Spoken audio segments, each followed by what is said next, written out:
David Wilcock is lying again. Decades of fakery he can't defend. David Wilcock is lying again, but karma always has its revenge.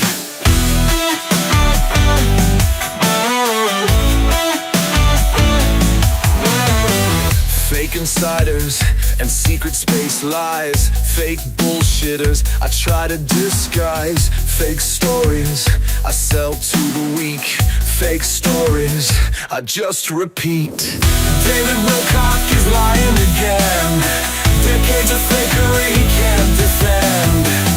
David Wilcock is lying again, but karma always has its revenge.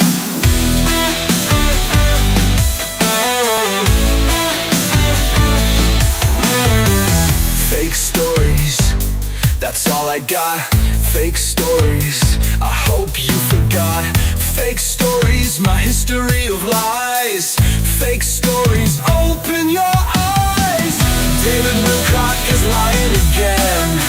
Decades of fakery he can't defend. David Wilcock is lying again, but karma always has its revenge.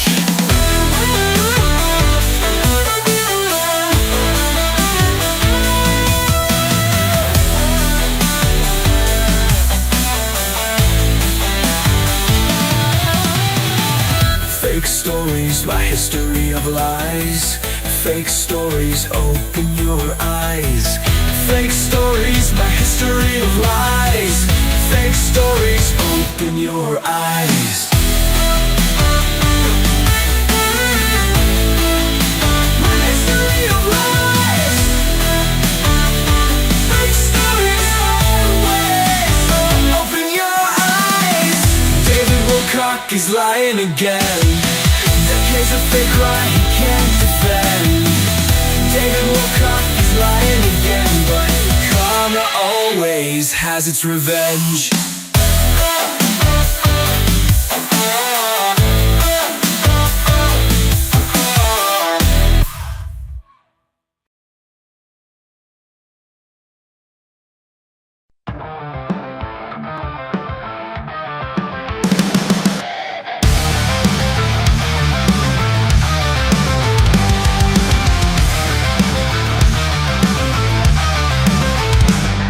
Dark corners of the night, secrets hidden from the light.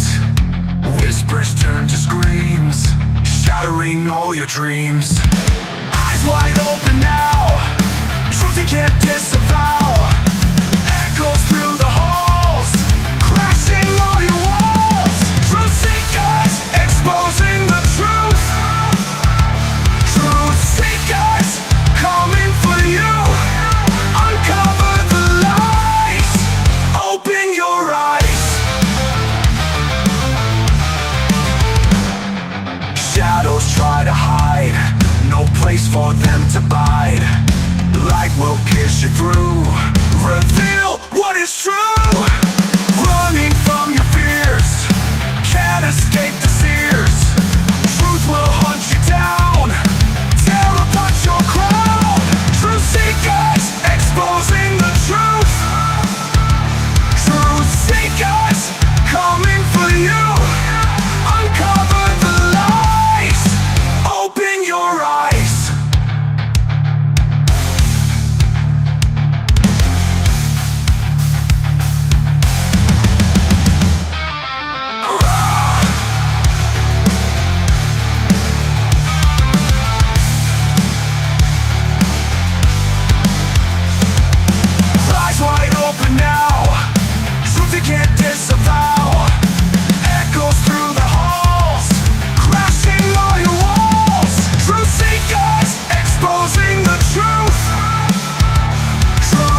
Greetings and salutations, friends, and welcome back to the wacky world of Wilcock.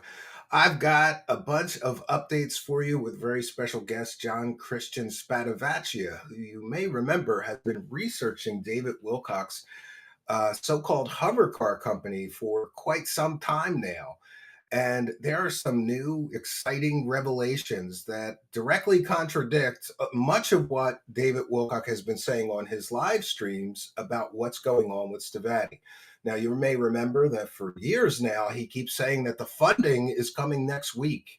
And they've got big $1 million deals, and people are investing billions of dollars into his shady aerospace company. But as we reported previously here, thanks to the diligent efforts of tonight's guest, John Christian Stavatti, one of the previous investors sued them and called the company an investment scam and a Ponzi scheme in the actual court filings.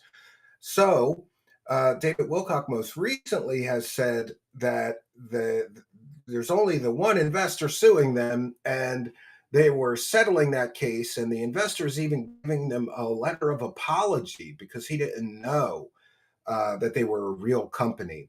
But what we find when we look and actually fact check what David Wilcock is saying is that none of that is the case. And we have the goods this evening, which is great. We get to peel back the layers of deception that David Wilcock is using to pretend that this company is ever going to produce anything. After all, they've been in business for some 30 years and have yet to produce a single airplane product or service. And also, we know from the court documents that their only income up until recently was from a garbage dumpster company, which is storing garbage dumpsters at their facility. Now we find out that another creditor is suing them and more. And there is a lot of updates to get through, so we're going to jump right in with this. Please welcome our guest, Mr. John Christian Stavatti. Welcome, sir. Welcome. It's a privilege to be a guest on Truth Seekers once again. First time in 2025. Oh yeah, no, I'm glad for that because I am pretty good with Pacer and keeping track of court documents, but you know better than me that it takes a great deal of time to stay on top of all this. So I've been kind of relying on you, and all of our audience we want to thank you for that because we want to know, John, what is really going on. But we're going to start with there have been some people saying that David Wilcock was under criminal investigation from the Department of Colorado Wildlife because he's So back in illegally November, feeding moose. He's feeding moose. Don't feed moose. Back in November, David Wilcock, and I want to apologize to the audience if my voice is a little raspy. I lost my voice Wednesday. I'm just starting to get it back today. But anyway, back in November, David Wilcock did on a YouTube live stream feed several moose, several apples in several instances. And in a number of live streams since then, he has replayed that moose feeding video. Now, when that moose feeding video originally came out, it was brought to my attention that several people did make criminal reports to Colorado Parks and Wildlife about the issue. It is illegal to feed big game animals in the state of Colorado. And so I filed a Freedom of Information request in Colorado under the state's Freedom of Information law to get those criminal records associated with that investigation, similar to the way that you did back in August with the swatting video. Okay. The same law, the same Freedom of Information law applies. Yeah, it's a great law. We can get public information, and this should be public information. And what did you find out? So I was initially told that they couldn't give me the information because there is an investigation, a criminal investigation into the incident regarding David Wilcock, and the investigation is still open and ongoing. I reached out. So this guy who said he was going to get me arrested, but never provided any proof that I was under criminal investigation, we've confirmed now 100% that he's under criminal investigation. I have it in writing. I believe I've shared it with you. David Wilcock, don't be telling people you're getting me arrested. We have actual receipts. We have the paperwork from the state that confirms, yes, there's an open criminal investigation into you, David Wilcock. So maybe you shouldn't be flapping your lips without receipts, because there's no open criminal investigation into me, but there is one into David Wilcock. And wouldn't it be funny if he went to prison for something as stupid as feeding apples to moose? I know it's just a fine, but I could dream, can't I? I could dream. Yeah. By the way, I'm on a new mic, so if anyone in the audience is having trouble hearing me, please put it in the chat. But anyway, Yeah. I think you're good. That criminal referral was originally made at the end of November. I made the Freedom of Information request. I was told that there is an investigation, and they advised me to check back every couple weeks for a status update, because once the investigation is wrapped up and done, then it's mine for the taking. They got to give it to me. Yeah, they got to give you the documents, right? Every 2 to 3 weeks, I've been emailing them and getting a status update, and they've always been telling me that it's open. Just yesterday, they emailed me most recently and told me that they're not sure if it's open or closed yet. So How can hopefully, they not be sure. It's a pretty simple case. Here's the videos of him performing a criminal act on a public live stream. By the way, John, this is the guy that has a 180 IQ, and he's doing illegal things on a public live stream like an idiot. I love it. I can't say that I know for certain why it's taking so long, why it's still open. But let's state some things here, okay? Yeah. David Wilcock has shown this moose video on multiple live streams. We know that, yeah. And after those repetitions, people have made further criminal emails to Colorado Parks and Wildlife. Not myself. I haven't done that. And by the way, just to put on the record, I haven't contacted Colorado Wildlife at all. I haven't, because he's going to blame me for reporting him for this, like he has before. He may try to blame me too. It's not me, bro. Don't sue me, bro. Don't sue me. We want to thank Thomas Robinson for a kind of generous £2. Says protecting aliens since 1947, and we've got Kev 92 with £2. Will the interview series continue? Thanks. If we find somebody dumb enough to get in the chair, brave enough to get in the chair, we'll continue that series. And thank you, Kev 92, and thank you, Old Nosy, who says, "Hound this buck-toothed clown." And just to be clear, so that everybody's aware, we've got one more. Mighty Pingus. No, Steve, please. Not more proof. Spare his grift. No, we're not sparing his grift. But just to be clear with everybody, we appreciate your super chats. We've got a goal set in the live chat. By the way, we have a goal because we're a viewer-supported show. And once during the live broadcast, I mentioned that we have a goal and we're a viewer-supported show. If we hit the goal tonight, we'll do a little bit of an update and some overtime. But just so that we don't interrupt our guest every few minutes praising the cash, I'll read the remainder of these tips and super chats after we're finished getting through. John, you've got a lot more to share. Where do we go next? Because I'm not done. Let's stay on the moose. Yes. So yesterday they told me that they're not sure. Hopefully I'll hear something back next week. But Stephen, about a half hour before the show, Wilcock just made an X post saying that he's going to stream tomorrow on Saturday. And he replied to one of the commenters and said that on this stream, he is going to have yet another moose video. Wow. So he's dumb as rocks is what you're saying? Because he's already under criminal investigation? He's doing it some more? So when you shake your head asking, why is this investigation still open? If I'm a criminal investigator, I'm looking at this and all of these apples and all of these different moose, and I'm thinking maybe I can get hundreds of dollars of fines here. Maybe they're doing a long investigation because he keeps doing it over and over and over again. He's not too bright, and I know. And by the way, I know that he watches my show, and you know that he watches. And let's just share this. You're right. Easy to find. David Wilcock says, I also have a stunning 7-minute video of an encounter with a moose. She let me get 6 feet away, and there was no issue. You will be dazzled when you see her. It was a very special moment for me. And John, just speaking as an outdoorsman, I just want to put on the record that it is a very, very bad idea to get within 6 feet of a moose, especially a buck. Especially a buck, but even females can kill you. They're so big, they could just knock you over and kill you. They could charge you and kill you. This idiot's walking to within 6 feet of a moose. Not only are you correct, but to add insult to injury, David Wilcock has said, before and after these moose streams, he has told his audience, oh, it's a dangerous animal, don't do this.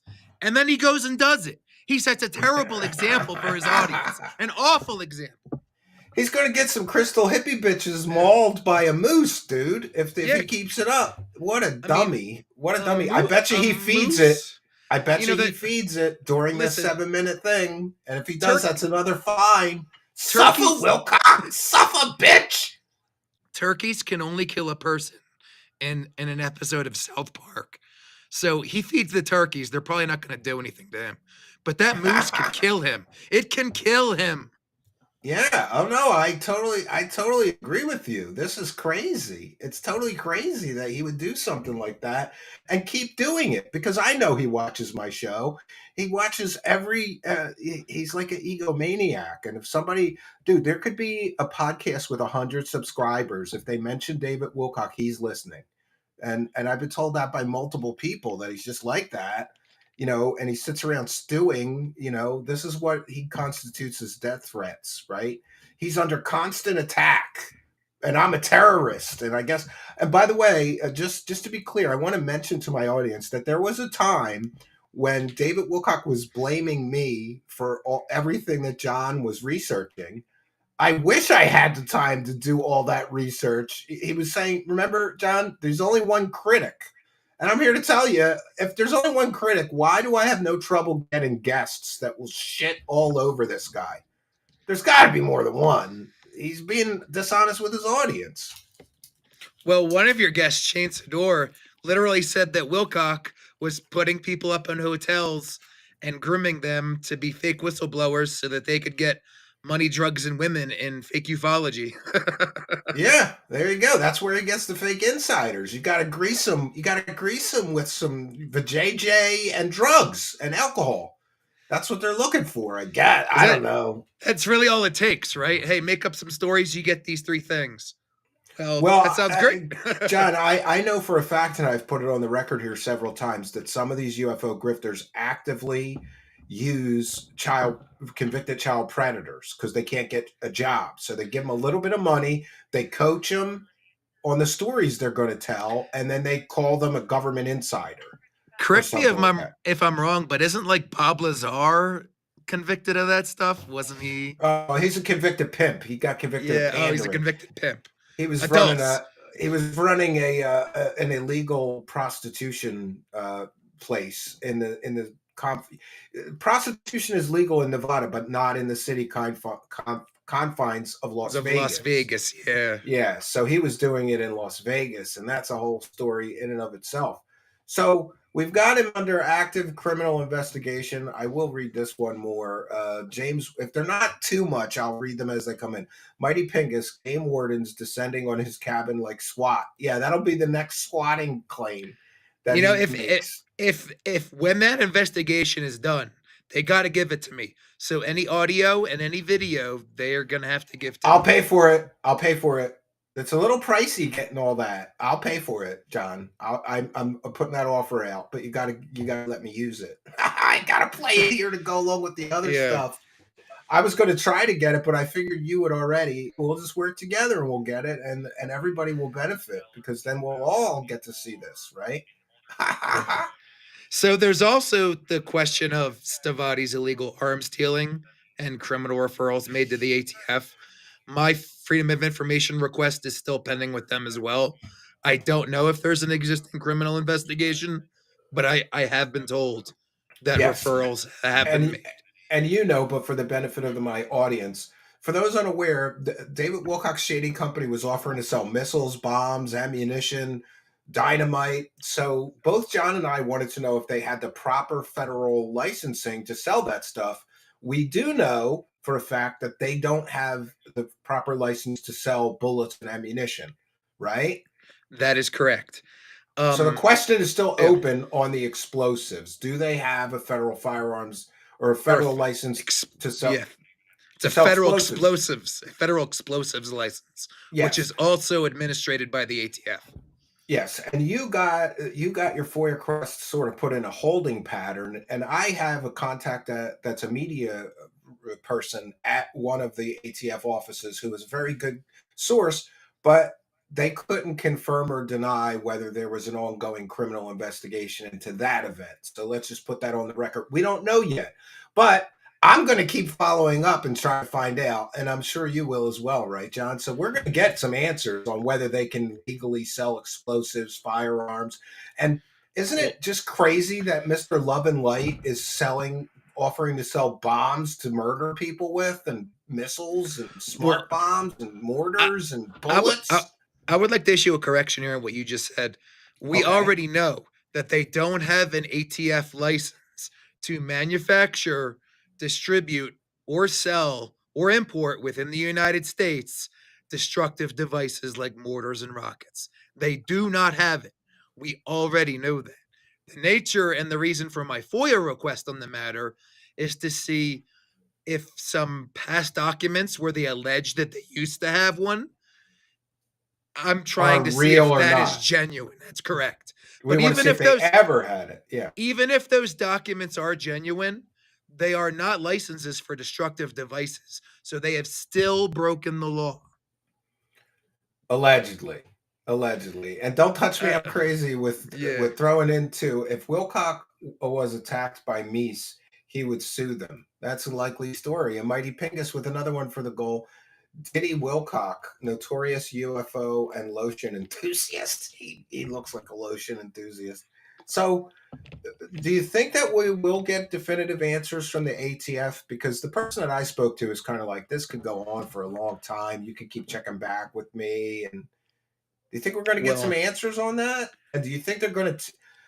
Are they just going to let them have flyers advertising explosives when if they don't have a license? They're just going to let that go, or are they going to contact the company and say you can't do that? Because I don't understand how this works.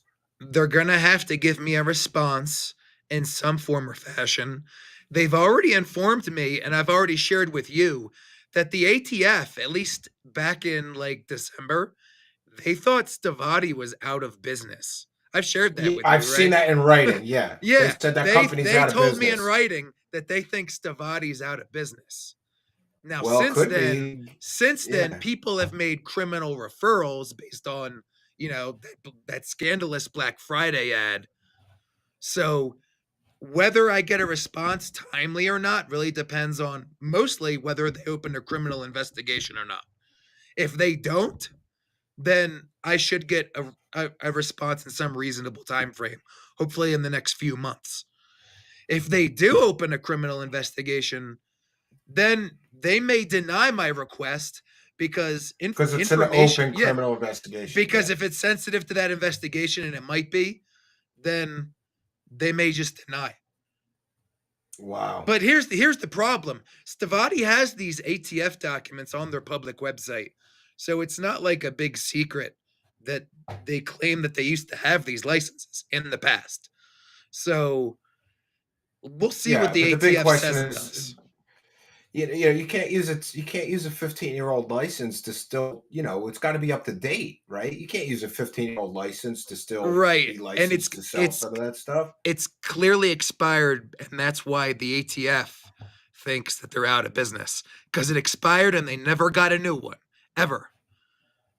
Yeah. Wow. So where do we go from here? What's next on the list? Because we've got the eviction. They're getting evicted, right, from part of their facility in Niagara, New York. Let's save that for later, because that's like a big slice of steak. Okay. Oh, that is a big one. Yes. Okay. Well, let's talk next about Stavatti's new lawsuit. For most of 2024, Stavatti didn't have any new lawsuits, and there was very little movement on their legal the old cases. Lawsuits. Yeah. But in February, on the 13th, Stavatti got a new lawsuit for the first time in a while. An accounting firm that Stavatti hired to audit them is suing. Excuse me. is suing Stavatti for $25,000 because that's the amount of services that they provided to Stavatti in the audit, and Stavatti has not paid a dime. Wait, so wait. But you got to back up because you're glazing over something that's important. So Stavatti hires an accounting firm to audit their company, Right. and it takes this accounting firm $25,000 worth of services to do the audit, Correct. and then Stavatti doesn't pay them for the services for doing the audit. They don't pay their accountant. In other words, they didn't pay the accountant, David Wilcock. Come on. It looks really bad, and I have to add some things here. Obviously, the audit was probably bad. Otherwise, Stavatti probably would have paid them. Because then they would have a good audit in hand and say, hey, we could show investors or whoever, hey, we had our books audited, and it was a gold star, or it was a green star. Obviously, the audit turned out bad, and so Stavatti probably just decided not to pay for it.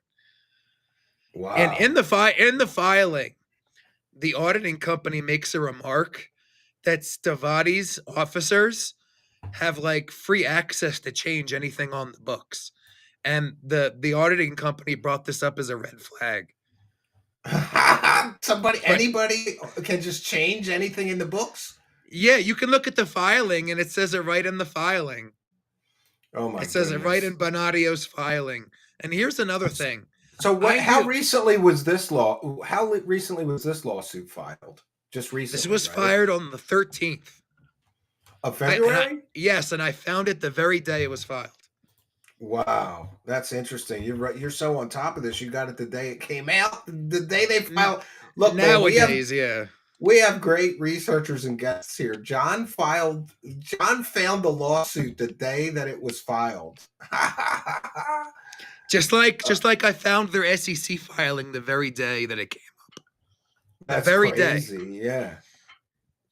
But okay, I have the post that you made about this, about them being sued by another creditor, and so this would directly contradict much of what David Wilcock has been saying, because he's been saying, oh, we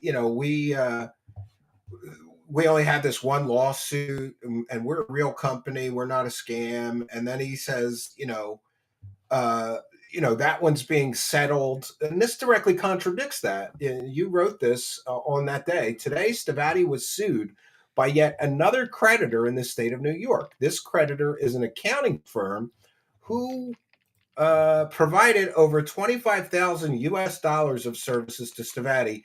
Stavatti hasn't paid them one dime. And here we see the court documents. So this is no joke. This is a real lawsuit. Another lawsuit. How many creditors then now are suing Stavatti in total? Oh, geez. 5, 6, 7, somewhere in that number. One of their liens, I've mentioned that one of their liens they actually did pay off, but they haven't paid off any of the others. So they've got a bunch. Wow. And that's not including the $650,000 mortgage on the property, which is senior to all of those liens. So it's first in the pecking order. And according to my research and sources, Stavatti hasn't paid a dime on that mortgage, and it's overdue. Oh, so they could get foreclosed on then at some point, right? They're already being sued for judicial foreclosure. They're already being foreclosed on, Stephen. Oh my goodness, David Wilcock. And so one of the things that's most interesting to me about this, John, is that David Wilcock, on a couple of his more recent live streams, he's like railing against anybody that says this company is shady or a scam.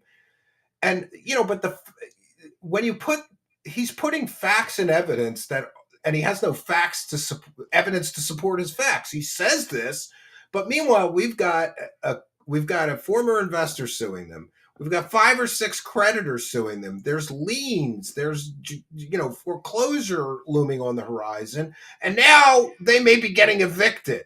That sounds like a scammy, shady company to me. Stephen, I have to correct you. They're not maybe getting evicted. The judge ordered and signed the judgment on January 6th. Yes, but to be clear, evicted. It's only a portion. It's only a portion of their property. We'll get into that. We'll get into that in a moment here. Wow! What a shady, scammy company. And here, David Wilcock is claiming, "Oh, these these detractors, these trolls are lying to everybody and saying that this company is shady or scammy. I mean, and by the way, just for the benefit of my audience, everything is public record. And everything that we are putting on the record here, you can go on Pacer and confirm. Just look up Stavatti Aerospace in New York State. You don't even have to go on Pacer. You can go on the free version of Pacer, which is called Recap. And I've uploaded almost every single PDF there. So you can go to the Recap website, search for Stavatti, go to the Demetrio lawsuit, and just click the blue buttons and get whatever PDFs you want. How do you like that, David Wilcock? We got receipts, bish. And that's one of the things that drives me nuts. He's telling people he's getting me arrested. He's suing me for reporting public records, for reporting on public documents and public, lawsuits. We're not doing anything wrong here. In other words, John, we're just reporting on what's actually happening versus David Wilcock's land of make believe, right? Yeah, because David Wilcock looks at us as extremists. In his mind, he's thinking, we're terrorists. Why would anyone want to go to court websites to look at my information? Why would anyone want to do this? They must be getting paid by the deep state or whatever. That's what he's thinking in his mind. He doesn't understand the gravity of the Stavatti situation. It's bad. It's really bad when you add it all up. It is. Yeah. And David Wilcock, listen to this: the Stavatti situation and all of the shit surrounding them. It is of vital public interest. Yeah, I agree with you. I think it's definitely of vital public interest, and we're not. In other words, I'm just trying to establish that we're not doing anything wrong, because we're looking at public records and we're simply fact checking the statements of a public figure. He's a public figure. That's not all I'm doing. To be fair, that's not all I'm doing, Steve. And I'm also making contacts and gaining sources. And the audience should know this accounting firm that just sued them on February 13th. I knew that Stavatti failed to pay an accountant for an audit back in November 2023. And the reason that I knew back then is because a source told me on the telephone. And they excoriated Beskar for it. They said Beskar's failure to pay for this accountant is shit. It just makes me wonder what they're doing with all the money. Like, there's got to be. We know for a fact that they've taken in $1 million from the one investor and suing them. That's suing them. Then we know that David Wilcock has made public statements that he gave them $1.5 million. That's $2.5 million of investment capital, if we count David Wilcock's statements as true. I don't know if they are, but he's made public statements to that effect. Well, if you've taken in $2.5 million, what are you doing with it all? Well, Demetrov's money and what they did with that is one thing, but we already know where David Wilcock's investment, at least his initial investment, went for certain, and that was the 1.2 million for the hangar property. And then David Wilcock has also said, and I seem to confirm this, that he spent further money for improvements to that property, but that's only like a few $100,000. Yeah, and then they didn't pay people for some of the improvements, and that's where the vendor lawsuits come in. And they've paid for a few $100,000, and then there's all this other $100,000 that they didn't pay for, and they're now in the hook for. Wow. So what's next then? We've gotten through the Moose conspiracy, criminal investigation. We've gotten through the newest vendor that's suing them because they didn't pay their bills. And by the way, David Wilcock, if you want to say that your company's not shady or scammy, maybe you should be a good company and pay your bills. And John, I can only speak from my own experience as a small business owner, but my business would probably be rated top-notch credit. I always pay everybody. If it's net 30, I pay them the week before the 30 days is up. If it's whatever business relationships I've had, because I didn't want to get a bad reputation should I need a company that would give me, for example, net 60. And for those unaware, that just means they'll give you whatever you need, and then you pay them in 30 days, 60. It's net 30, net 60, net 90, 120, whatever.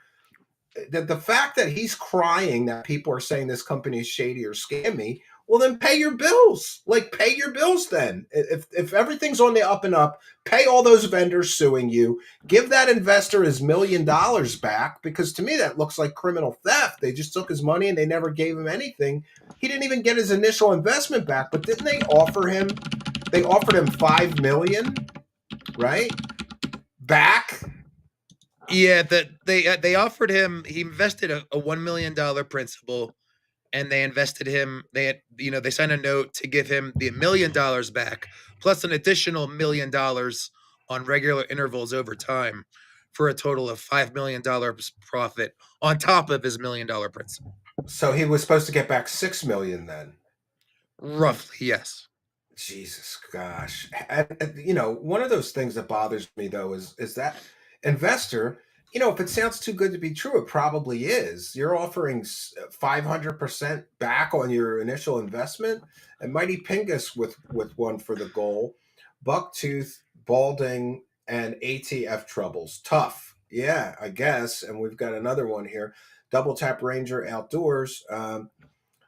One for the goal. No message, but thank you. And Mighty Pingus, great guest investigator, Steve. Keep it up. Yeah, John's one of my favorites when it comes to the wacky world of Wilcock.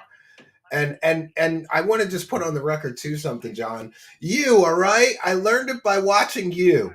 As soon as David Wilcock started accusing me of getting him swatted, I knew from John, I'll go to the Colorado Sheriff's Department. I'll get the records. So we have John to thank for a lot of the great coverage here of the wacky world of Wilcock. And Old Nosy, the bar of proof is so low for his alien grift, but the proof brought to light by the truth seekers will crush his shady fake Stavatti grift. Well, it's all coming crashing down, because as soon as May, everybody's going to know that he's not talking to an angel, because the two major prophecies he made will fail. This broke bum can't even afford Rogaine, says Mighty Pingus. People are saying he's getting a hair system. I don't know if that's true. What are you going to do, right? I'm going to refrain from making too much fun of his hair, because of all the things to criticize Wilcock on. Yeah, his appearance is the least of it. His hair, it's probably not his fault that his hair is falling out. But it's hard to feel sorry for him at the same time. It's probably not his fault. Yeah, it's the trolls. They stressed him out so much that his hair just started leaving his body. He's going to be 52 this year. He's going to be 52 years old. So it starts going. It's just he turns 52 next month. Next month he turns 52. Happy early birthday, David Wilcock. Yeah, happy birthday. Yeah. And by the way, when Stavatti crashes and burns, you're pretty late in life to have to start over, buddy. Old Nosy with 5. How can Stavatti be quibbling and suffering from these $1 million lawsuits, yet be building multi-billion-dollar weapons of war? Well, that's easy to answer. They're not building multi-billion-dollar weapons of war. They're not building shit. They're not building anything. 30 years they haven't built anything. And in the Stavatti, let's talk about the deposition. So in the Demetrio lawsuit, let's talk about the eviction next. Okay. So tell us about it. What's going on? Go to my Substack post and have my Substack post up at the same time, and because that will help me talk a little bit less. Okay, hold on one second here. Let's get John's latest Substack. Did you post it on your Twitter? Oh yeah. Yeah, it's on my Twitter too. Okay. It's not my latest one. It's my one from yesterday. My latest one is on the Demetrio dismissal. All right, I have one that says Stavatti wants to dismiss their RICO lawsuit. Is that the one you want, or the one before that? Okay, let's go the one before that. Yeah. Okay. Oh, you gave me that link. 1 second here. I'll get it up, but you could start telling us about that while I find it. I know it's in my messages here. So, and I talk about this in my Substack article, but the reason that I found out about this eviction is because every couple months, counties in the United States, counties are like, municipalities within states. Counties keep records, and the records are typically open, and a lot of times they're free, and sometimes you have to pay. Now in Niagara County, where most of the records relevant to Stavatti are, you have to pay, and there's different payment plans, but the cheapest and simplest one is you pay $15 for 1 day's access. So you can access all the county's records for 1 day for $15. Now in That seems 2020, fair, I guess. right. In 2024, and Stephen, you may want to blow that up because it's a little bit hard for maybe for the audience to read. I don't know In if I 20, can, but I'll do yeah, my best here. in 2024, the last time I pulled the Niagara County records was on October 30th. And I do it every couple months. So that was the last time I did it in 2024. Okay. I And what did it is again. I did it again this week in February. Okay. And I found out that 7 days after October 30th, so on November 6th, the town of Niagara had filed for an eviction for Stavatti. And when I initially, Shit! yeah, Take that, Wilcock. Whoa, we're not scammy. Scammy people get evicted. Good business people don't get evicted from their properties. so just Just start reading my saying. start reading my Substack so that I can rest my voice a little bit. Absolutely. Stavatti research. This is a great headline. Stavatti, and by the way, David Wilcock, John's got receipts for everything he says in his Substack. Stavatti research crumbs. Stavatti has been partially evicted from 9400 Porter Road. During the course of my roughly 2 years of Stavatti research, one of the main topics I have covered is Stavatti's ownership of their hangar property in Niagara Falls, New York. The property at 9400 Porter Road, directly west of the Niagara Falls International Airport, is Stavatti's only real property asset and the subject of controversy due to all the encumbrances, liens, and mortgages that have been placed on it since Stavatti took title to the property. I am not a perfect researcher, and there has been no indication that this property, which formerly was under the ownership of the U.S. Army and by proxy the United States, has ever been subdivided or anything of the sort. For the duration of my research, my understanding has been that the property had the title transferred with the entire property as is and intact. It is now obvious that my understanding was false. And I just want to give you credit, Don. This is the hallmark of a good researcher. When you say, hey, I made a mistake and now we have more information and I can correct my previous reporting on this and we'll get more accurate information now. And you go on to say in your article, on October 30th, I pulled the county records for Stavatti and Niagara County and gained access to all the filings regarding their 9400 Porter Road property. This would be the last time I pulled their records in 2024. I did not pull the records again until February 2025, at which point I discovered a new filing that I was not previously aware of and which was filed 7 days after my previous 2024 records pull. On November 6th, the town of Niagara filed to evict Stavatti from 9400 Porter Road. And here we see the public records that John was able to get. The petitioner, town of Niagara, by its attorneys, is verified petition to recover possession of real property hereby alleges. The town is a municipal corporation with its office in place. Okay, Sylvia Virtuoso is duly elected town supervisor of the town of Niagara and is fully familiar with the facts and circumstances therein. The respondent, Stavatti, is a business occupying the premises. And John goes on to say, naturally, this filing showed up as a surprise. After all, if Stavatti owns the property, how can they be evicted? Title owners cannot be evicted. Only non-possessory possessory tenants can be evicted. Non-possessory. Non-possessory. You with the big words, John.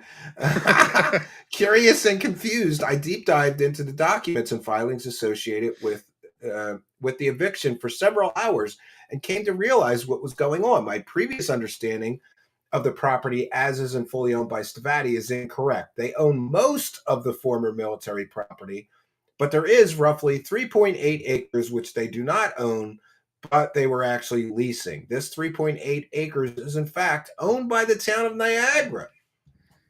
The reason for this dates back to the town of Niagara's sale of property to a company called Niagara Falls Airport Center of Commerce in 2019. This company, which now appears to do business as Rager Holdings, bought the property from the town in 2019 for $262,000. However, after examining the associated deed and subsequent option agreement between the two parties, it's now clear that the town did not sell the entire property to NFACC. The town sold most of the property, but kept almost 3 acres under their ownership, along with an easement. And here's the proof of all of that. So there's, oh, and you've got a map here. Right. And so that portion that's highlighted in black, that's the portion that the town owns. Okay.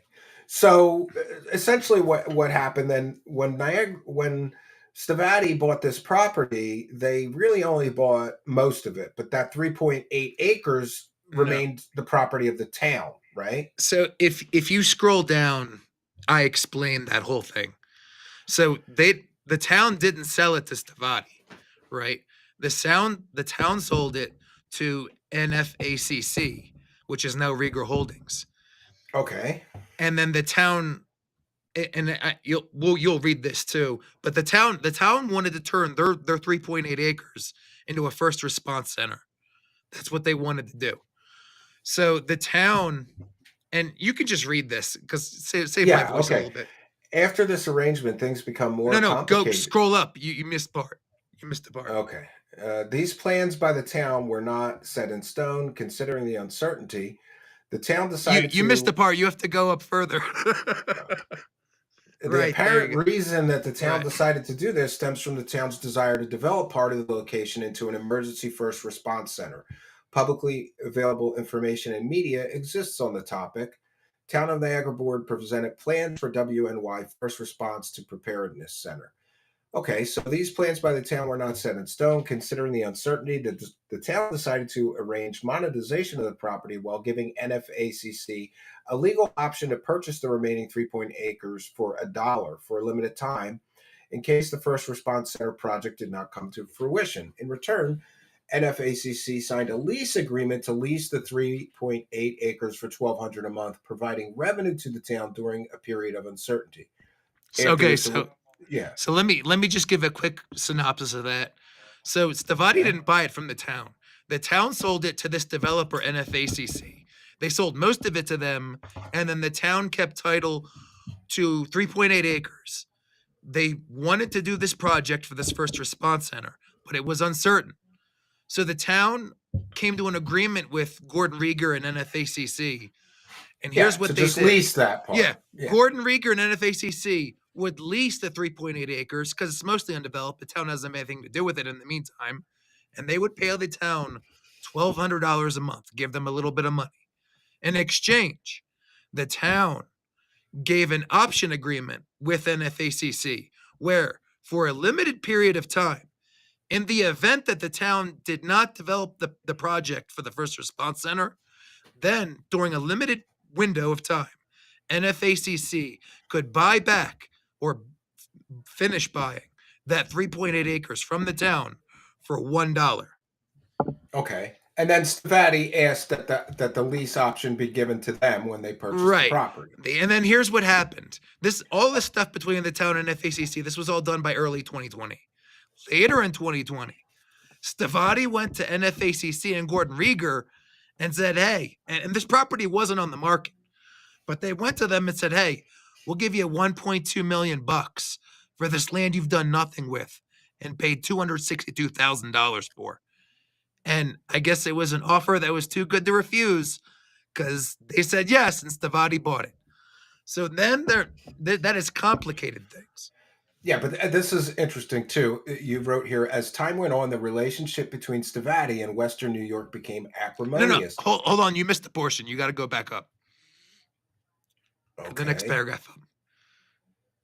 Right there. After this arrangement, read from there. After this arrangement, things became more complicated. The sale of the majority of the land to NFACC took place in 2019, and the lease option arrangement was finalized in 2020. Later in 2020, Stavatti bought NFACC's ownership of the property they had title to, leaving an arrangement where NFACC's only legal interest in the matter was their leasing of the 3.8 acres that was still owned by the town.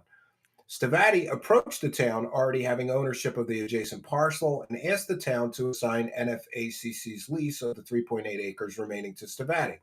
The town acquiesced in late 2020, and with NFACC now out of the picture, Stavatti owned most of the land and leased the remaining 3.8 acres from the town. Right. So now Stavatti owned most of it. They leased the 3.8 acres. They had a legal interest in the whole thing at this point. Sure. And as time went on, the relationship between Stavatti and Western New York became acrimonious. Stavatti's property has roughly $400,000 of liens against it due to failure to pay local contractors who performed work on the property. And they've leveraged equity in the property via mortgage in September 2021 that provided Stavatti with $650,000 of cash. To date, based on my research and sources, Stavatti has not paid any amount of this mortgage, and it is overdue. That's a problem, John, if they're behind on their mortgage. There are now over $1 million US dollars of encumbrances against the property. And the property is very possibly underwater with respect to its fair market value. Additionally, the town agreed to assign Stavatti's lease in 2020 because Stavatti informed the town of their plans to develop the entire parcel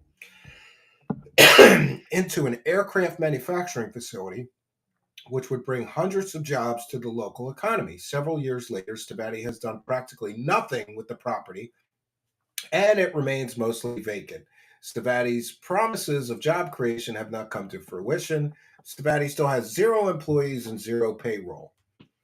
Okay, so then the Niagara County Industrial Development Agency decided to terminate their pilot project with Stavatti, eliminating the property and sales tax incentives. So they lost all their tax incentives. Apparently, local governments were not done reckoning Stavatti for what they see as gross wrongdoings by the alleged aerospace company.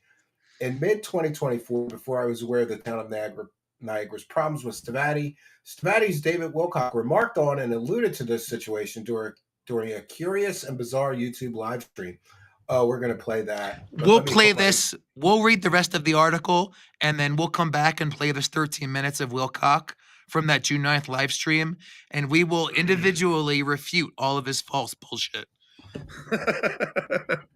Okay, in light of recent and public court filings related to the eviction, public information, and my contacts with Stavatti Associates, most of David's statements here are obviously false. So here's the shocking part, John. David Wilcock lied to his audience of 500,000 subscribers again. Yeah, but this live stream is special because this live stream has been a mystery to myself and others for months. David Wilcock said the local town and government was engaged in a multi-pronged attack against him, that they were going to go to jail. It was kind of nuts, and it left me scratching my head for months. But now we have the mystery solved. It was not a multi-pronged attack, and I seriously doubt anyone from the town is going to jail over this. Yeah, so the town claims through their attorney that they are filing to evict Stavatti because Stavatti was allowing illegal businesses to operate on the 3.8 illegal acres. businesses. Stavatti was allowing illegal businesses, and a source also told me that on the telephone. Wow. In particular, one business, a sewer contractor, was dumping fill on the property. Dude, wait a minute, John. They were dumping shit on they were dumping shit juice on the property? They were dumping sewage? I mean, I have the filing. You'll see the filing when you scroll down, but in the town's filing, they describe it as fill. They don't describe it as shit, but it could be shit. I don't know. Yeah. Wow, this company is so shady. They had a garbage dumpster company storing stuff. Now they got a sewage company dumping stuff there. Sounds shady to me, John. The lease agreement assigned to Stavatti contains language that only above ground storage may take place on the land being leased. There was a previous business leasing at this location from Stavatti, been there, dumped that, which met the criteria, and they were storing dumpsters on the property. And you contacted Been There, Dumped That in 2024 and confirmed that they are no longer leasing Stavatti's property and have moved to a new location. Since they were no longer a tenant, Stavatti obviously had another business move onto the property, and this business or businesses were violating the law in the eyes of the town. And meanwhile, Wilcock is saying, I'm getting arrested and I'm doing all this illegal stuff. His company is apparently or allegedly doing illegal stuff, according to that town's attorneys. Right? Not anymore. They've been evicted, but we'll get to that. In addition, Stavatti was not maintaining the property, with the town claiming the land was overgrown with weeds and high grass. The town also made the argument that they were evicting Stavatti on the grounds that Stavatti has been disingenuous with them, remarking on Stavatti's unpaid bills, liens, and complete lack of progress to develop the site. Stavatti hired an attorney for this matter, and their own attorney, along with John Simon, were summoned by the town to provide a resolution to the matter. Afterward, the town claims that Stavatti would remove some, but not all of the illegal businesses. So they stopped some of the illegal businesses, but not all of them. Ultimately, the town informed Stavatti that they were terminating the lease pursuant to paragraphs 16 and 18 of the lease agreement. Wow. The town supervisor and building inspector observed numerous businesses operating on the property illegally without the town of Niagara business operating permits, site plan approval, or town board approval. One of the businesses, a sewer contractor, has been dumping fill of unknown quality on the subject property. Unknown quality. Unknown quality shit. Yeah, it's not even quality shit, man. In addition to the subject property has not been maintained and is overgrown with weeds and high grass. They recently voted to terminate the tax incentives it awarded to Stavatti due to lack of any progress on its promises to build aircraft at the former U.S. Army Reserve property. And there's a citing of the article. The town also became aware of various lawsuits and mechanics liens being filed against Stavatti and the former Army Reserve-based property by several unpaid contractors.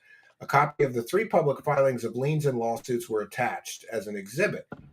Wow. So then they held a meeting at the Niagara Town Hall with Town Supervisor Sylvia Virtuoso, Town Attorney Michael B. Risman, and the Town Building Inspector Charles Teasley on behalf of the town, with Stavatti Director John Simon and Attorney Diane Tiverson on behalf of Stavatti.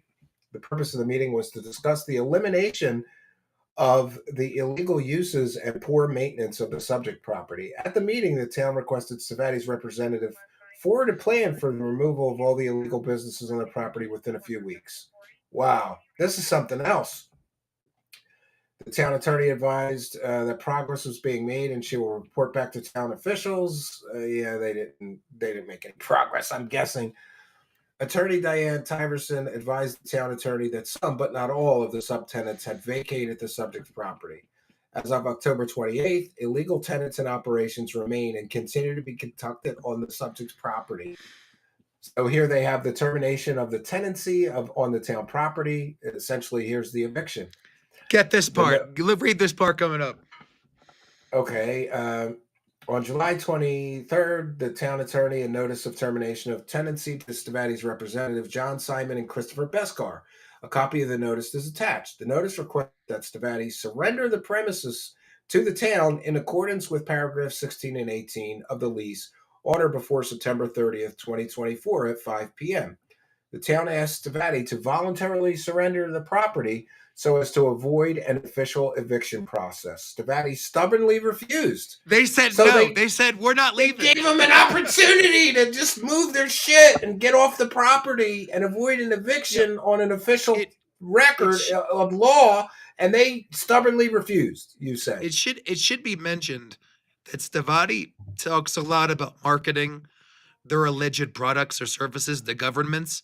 And here we have an example of a town government saying, your lease is being terminated pursuant to these paragraphs. Will you voluntarily leave? And Stavatti says no.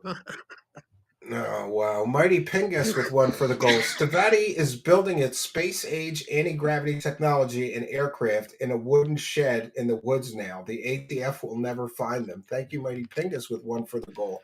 And Farty McFly with one for the goal. David is watching this from his pee bath. That's very likely. It could be very likely. And we've got another one for the goal from Double Tap Rangers. I hunt moose, and they will kill you even if you have superpowers. Thank you, Double Tap. And another one. Great guest and research. 17,000, bro. Awesomeness. Oh, yeah, I forgot to mention, thanks to everybody, we hit 17,000 subscribers. So thanks to all you subscribers. We appreciate you. Thanks for appreciating us. double tap with another one for the goal. Sidetrack. I sent crazy AI info on Barber to you. I did get that, and we'll go over that on a future show. But thank you. And yeah, and Avi Don says, "Suffer Willie Cock." So let's get back to this. Apparently, Stavatti considered the option agreement that was negotiated between the town and thought they could either convince the town to sell the 3.8 acres for $1 or convince a judge that they had the right to do so. Both assumptions turned out to be bad legal miscalculations. The town asserted that the window to execute the option had passed in 2022, and ultimately the court agreed with them. And here's the court agreeing with them, right? They can't get the option to buy. This is the town's filing saying, Stavatti's going to make this argument. Here's why they can't execute the option, because it's done. It's no longer valid. Yeah. So Stavatti did retain an attorney, but did not reply to eviction in court. And pardon me, John, I can't read all this legalese because we'll bore our audience. I got you. Yeah. You've summarized. Ultimately, on January 6th, 2 months after the filing of the eviction, the judge issued a final order awarding possession of the 3.8 acres to the town of Niagara. Stavatti has been officially evicted from the 3.8 acres of 9400 Porter Road, which they previously had access to. So show the judgment, David Wilcock. Show the judgment. Suffer David Wilcock. There it is. And judgment of eviction. You got evicted. Your company got evicted, David Wilcock. Evicted. Guilty! Guilty, I say! And the judge agrees with me, David Wilcock, you loser! Only losers get evicted. Order and judgment of evicted and awarding petitioner immediate possession of the property, granting the issuance of an eviction warrant. The sheriff has to come out and evict him. And by the way, this order, this judgment and eviction, this was all the way back on January 6th. Oh, so it's been a month and a half. It's been a month and a half. They've got to be gone. The mystery that David Wilcock alluded to in June 2024, along with his false accusations on the matter, has finally been revealed and solved. And let's scroll back up to the video. Let's go back to the Wilcock. We got it. I can't wait to hear what he said. So, friends, I have to put my fair use banner up and mention this is a transformative work. We're educating the public. We're critiquing the video that we'll be sharing, and so this is fair use. And so, just for the benefit of the audience, we have just John has masterfully peeled back the layers of deception that David Wilcock was using when he made these comments. And now we know the reality of everything that's actually happening between the town and Stavatti Aerospace. Now let's listen to him lie to his audience. We are being fully attacked by the local government where we have our military facility in New York State. It is very bad. Oh, he's being attacked, John. Yeah, it's an attack. It's an attack. Being evicted. It's a multi-pronged attack. They are trying to shut us down. It's the same thing that's happening to Alex. It's the same thing that happened to Trump. It's not the same thing. Alex Jones was not evicted, David Wilcock. I can't even believe what they've done. We pushed back. You got evicted, bitch! There's no attack. There's an eviction because you're storing shit on the property. They could be dumping sewage trucks, right? Like it could be. All I know about sewage companies is they come and they clean out your sewage system and they pump it into a truck, and then they have to pay for a place that they could legally and safely dispose of that sewage. They could have been just dumping sewage on this property. I would evict them too. Yeah, right? I've said previously, I spoke with a Stavatti source back in October, who told me one of the new tenants was a company called Municipal Pipe. And that's probably the sewer company. Steve and I looked into that company. I couldn't find shit on them. It's super shady. Oh, wow. Shady. Friday, and now they're starting to get scared because they're not getting scared. They're not getting scared. They won. Any type of legal stuff. They just feel like they own our building. They do own that property. They do own that property. David Wilcock, they own that part. They own it. They don't feel like they own it. They own it. Duncan on David Wilcock never gets old. Thank you so much for bringing this to me. You have made my day, John. And they claimed that some veterans were upset about the fact that our American flag has some tatters on it. It had nothing to do with the flag. It had nothing to do with the flag. Illegal businesses. Get him, John.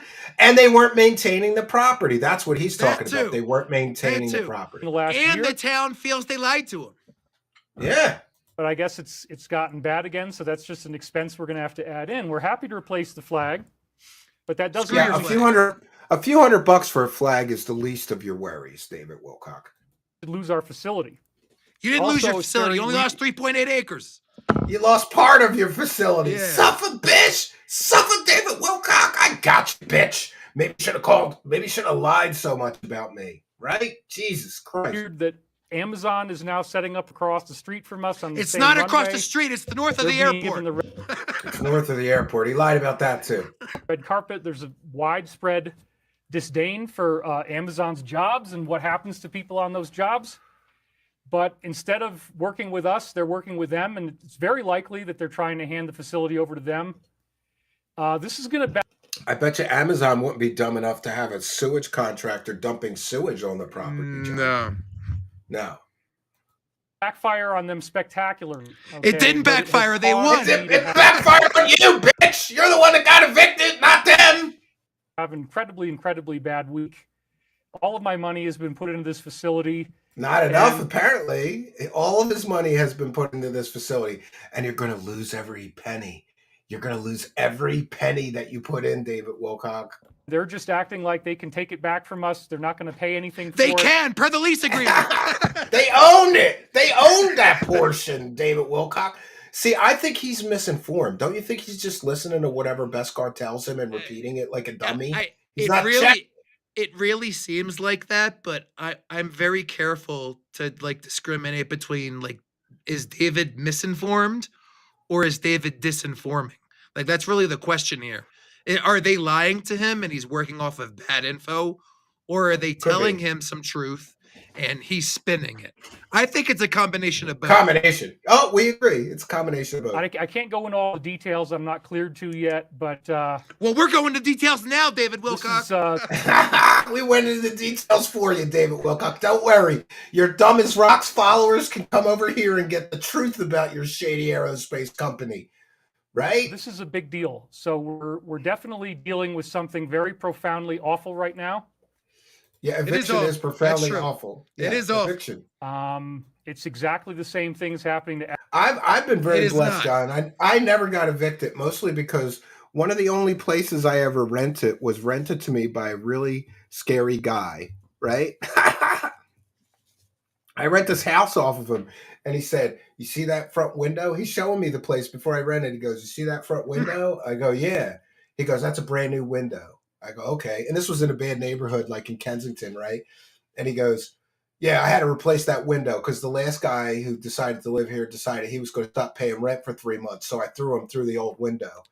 And then he goes, "I don't want to have those kind of problems with you." I go, "No, sir, you never will have those problems with me." Dude, I went hunting him down on the first of the month every month to give him his money. And one time he wasn't home and I was so scared. I was like, Jesus, I got to find him. Alex, it's exactly the same thing. It's not the Go same ahead, thing, I'm sorry. David. It's not the same thing, David Wilcock. What's happening to Happened to Stavatti is Steve, not what's happening to Bannon Alex. and others. It's not. It came out of nowhere, really. No, but all It these didn't come in. grifters, like It didn't. they like to pretend they're under all kinds of attacks so their dumb as rocks followers feel sorry for them and give them more money. Right? It didn't It's come out of just- nowhere, David Wilcock. It happened because you allowed illegal businesses on the property. You didn't maintain the property, and the town feels you lied to them. It didn't come out of nowhere. Oh, terrible. And it's shocking. It's not if shocking. if I told you all the details, you wouldn't even believe it because it's just so horrible. We did. No, we told believe them all the details. We've got the We- receipts and the details. We've got the receipts of all the details, David Wilcock. You got evicted, bitch. So yeah, I've cried a little bit. He's I've crying had some about it. very deep grief, some very deep negative emotions. We are about to get funding though, and there's a You're couple not of getting things that funding. popped in this week. Both of which Nobody's could be, investing in over- your crappy company. around- They're like $1 million in debt. Who's going to invest in them? Because the first $1 million of money that anybody invests just goes to get them at zero. They're So- not. They're not. They're not $1 million in debt. They're well more than $1 million in debt. Wow. under over 100 million. So if we got that kind of funding, we wouldn't even need to go anywhere else. We wouldn't even need to do any more. Yeah, You're not if- getting 100 million. You're not getting 100 million, David. Well, that would be enough, and we can get started into production. But I don't know what to say about New York State, man. It's very sad. You know, there was a Sandy Hook. It is very verdict. sad. I feel really bad. You It gotta is, pick it. yeah, they're terrible, John. They won't let Stavatti rent that property to dump sewage or fill on the property. They're terrible. People, I mean, I can only imagine what it's like having your children die and then being trolled online. I get trolled online all the time, but nobody ever died. That's true. And so somebody laughing at you about your kids dying is really horrible. Well, that all. And they got a $73 million judgment against the Remington Gun Company for the Bushmaster AR-15. $73 million Remington had to pay. What does this have to do with you getting for evicted? the fact that their kids died in this school shooting. And that's unprecedented. That's never really happened before, where a weapons manufacturer was directly held responsible. Since this is my business now, looking at military facilities in New York State, we looked at this Remington No, your facility business in the Mohawk is Valley saying in a town bullshit called on Sundays. Exactly. 5 hours of Million. nonsense. It's That's 4 your million business. square feet. It's freaking massive. And everybody's saying you empathize, you're praying for a good outcome. Melody Hart says that. Liney Kenny says God is love and love is God. Love wins. School. So, yes, thank you guys. Why didn't the Archangel Michael stop him from getting evicted, John?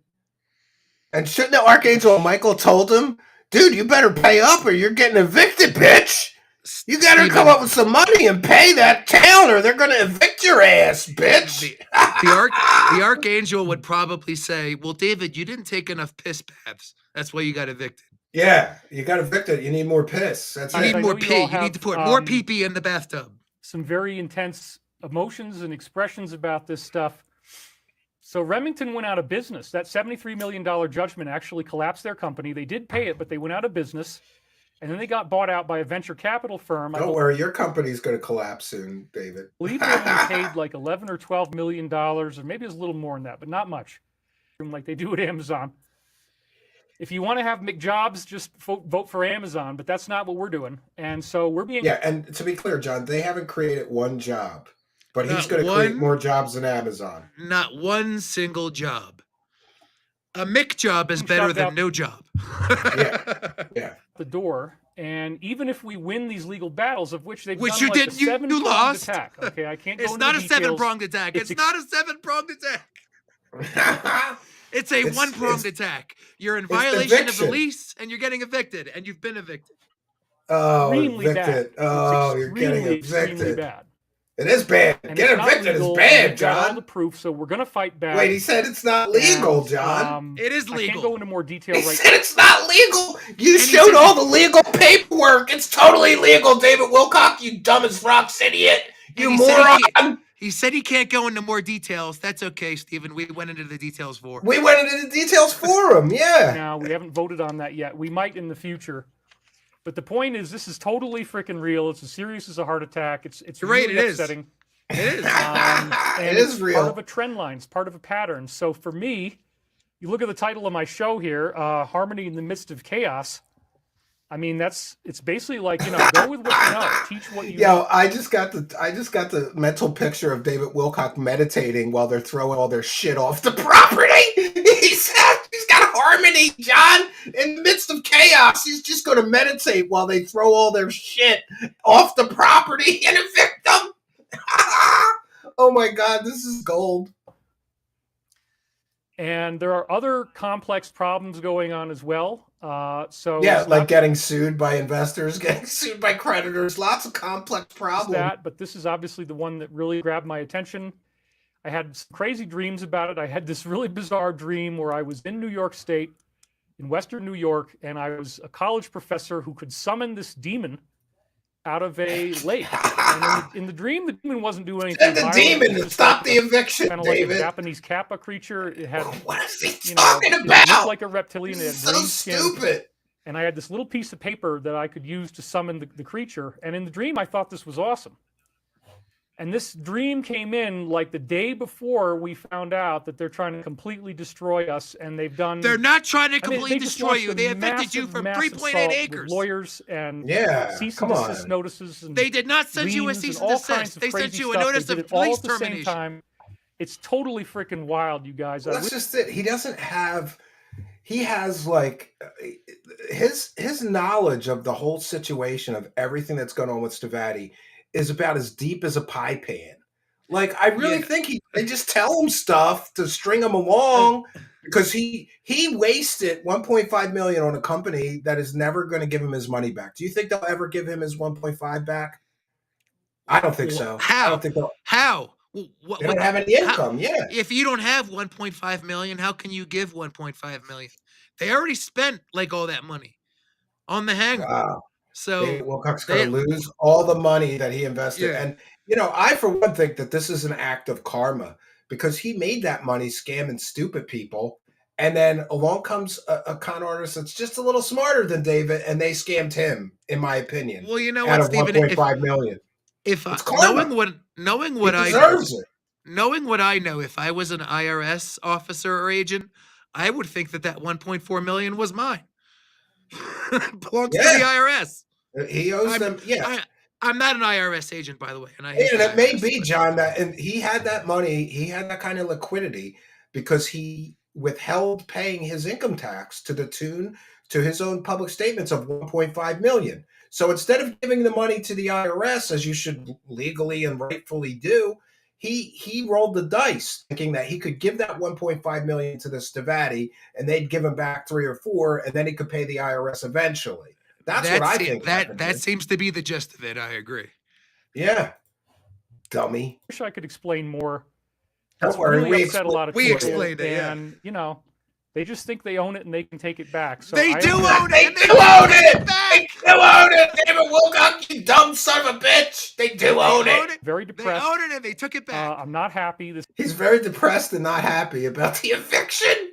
Yeah, the evictions are depressing. That's fair. That's been a fair. very, very upsetting situation. I didn't even know if I wanted to do a show, and unfortunately, even though normally I love to quote from Shadow of Ezra, I've been in crisis management, putting the flames out. You didn't put the flame out. You got evicted. You got evicted. Yeah. The flame burned you to a crisp. You're burnt. Burnt. He's burnt and he's broke. He's broke. We may not ever end up doing business in New York. We're probably going to end up buying other facilities in other states that are more amenable to what we can do. That's true. You're never going to do business in New York because they've done such a great job. They did such a great job managing this first facility that they're just going to spend millions and buy facilities in other states. And let's not forget China and India. They're going to build manufacturing plants in India now too. Sure. Listen, I want all this hassle. Go ahead. I'm sorry. I want to know what happened to Dr. Timothy's $500 million irrevocable deal that Chris Beskar flew to Colorado, went to David Wilcock's house, and showed David Wilcock back in early August. Yeah, they're stringing along another what happened investor. to the $500 million deal? Because you know what? There's other things they could do after this round. They could just be creative. They can keep coming up with new stuff. But again, because of the $73 million judgment that the people of New York filed against Remington, they went out of business. The new company has now cut cords at the beginning of December, right before Christmas. Everybody's lost their He's got to muddy the waters here, John. job. The last day they worked was actually my birthday, March 8th. And now the facility is sitting there empty. Now, we've thought about the Stavatti facility has been sitting empty for how long now, except for the garbage dumpsters, John? All indications, and I think that one guy, Falcon Space, he even like physically went there and looked at it. All indications are somewhere. All indications are that building is almost always completely empty, except for the tenants and illegal businesses that we're working with. Oh, I have that somewhere. I'll find it. The possibility of acquiring that facility is 4 million square feet. It's got very cheap electricity. There's a lot of cool things we could do with it. But in this type of a climate with the things that are going on, it's like, what are you going to do? How can you fight against this? If the government wants you, they can do a lot, and they don't even care if it's legal or not. So anyway, it's totally legal. It's a legal eviction. I've had the blues. It's a legal eviction. Yeah, it's been like, whoa, man. I mean, wow. But I have to remember, this is not real. Like the world that we live in is. It's very real. It's very real. It's totally real. That eviction is real. We got the paperwork, the reality dude. I'm going through On the surface, it looks very dark, very bleak, very terrifying. No, it looks deep and terrifying way down too. Somebody just said that. Yeah, here we go. So let's, okay, that's a good one. Town of Niagara, more than 10 months after the Niagara Town Board gave its final unanimous approval to a site plan for the construction of a $550 million Amazon distribution facility. Yes, that's exactly across the street from us. It's not across the street. If you had a tinfoil hat, you could say that Amazon wants our building.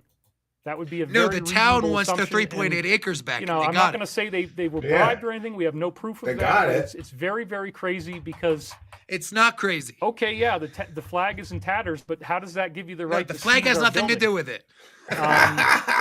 So anyway, somebody says, "Come to Columbus, Ohio. We'll treat you, Chris and Stavatti, right." Praying for you from the UK. How can we help you? Well, yes.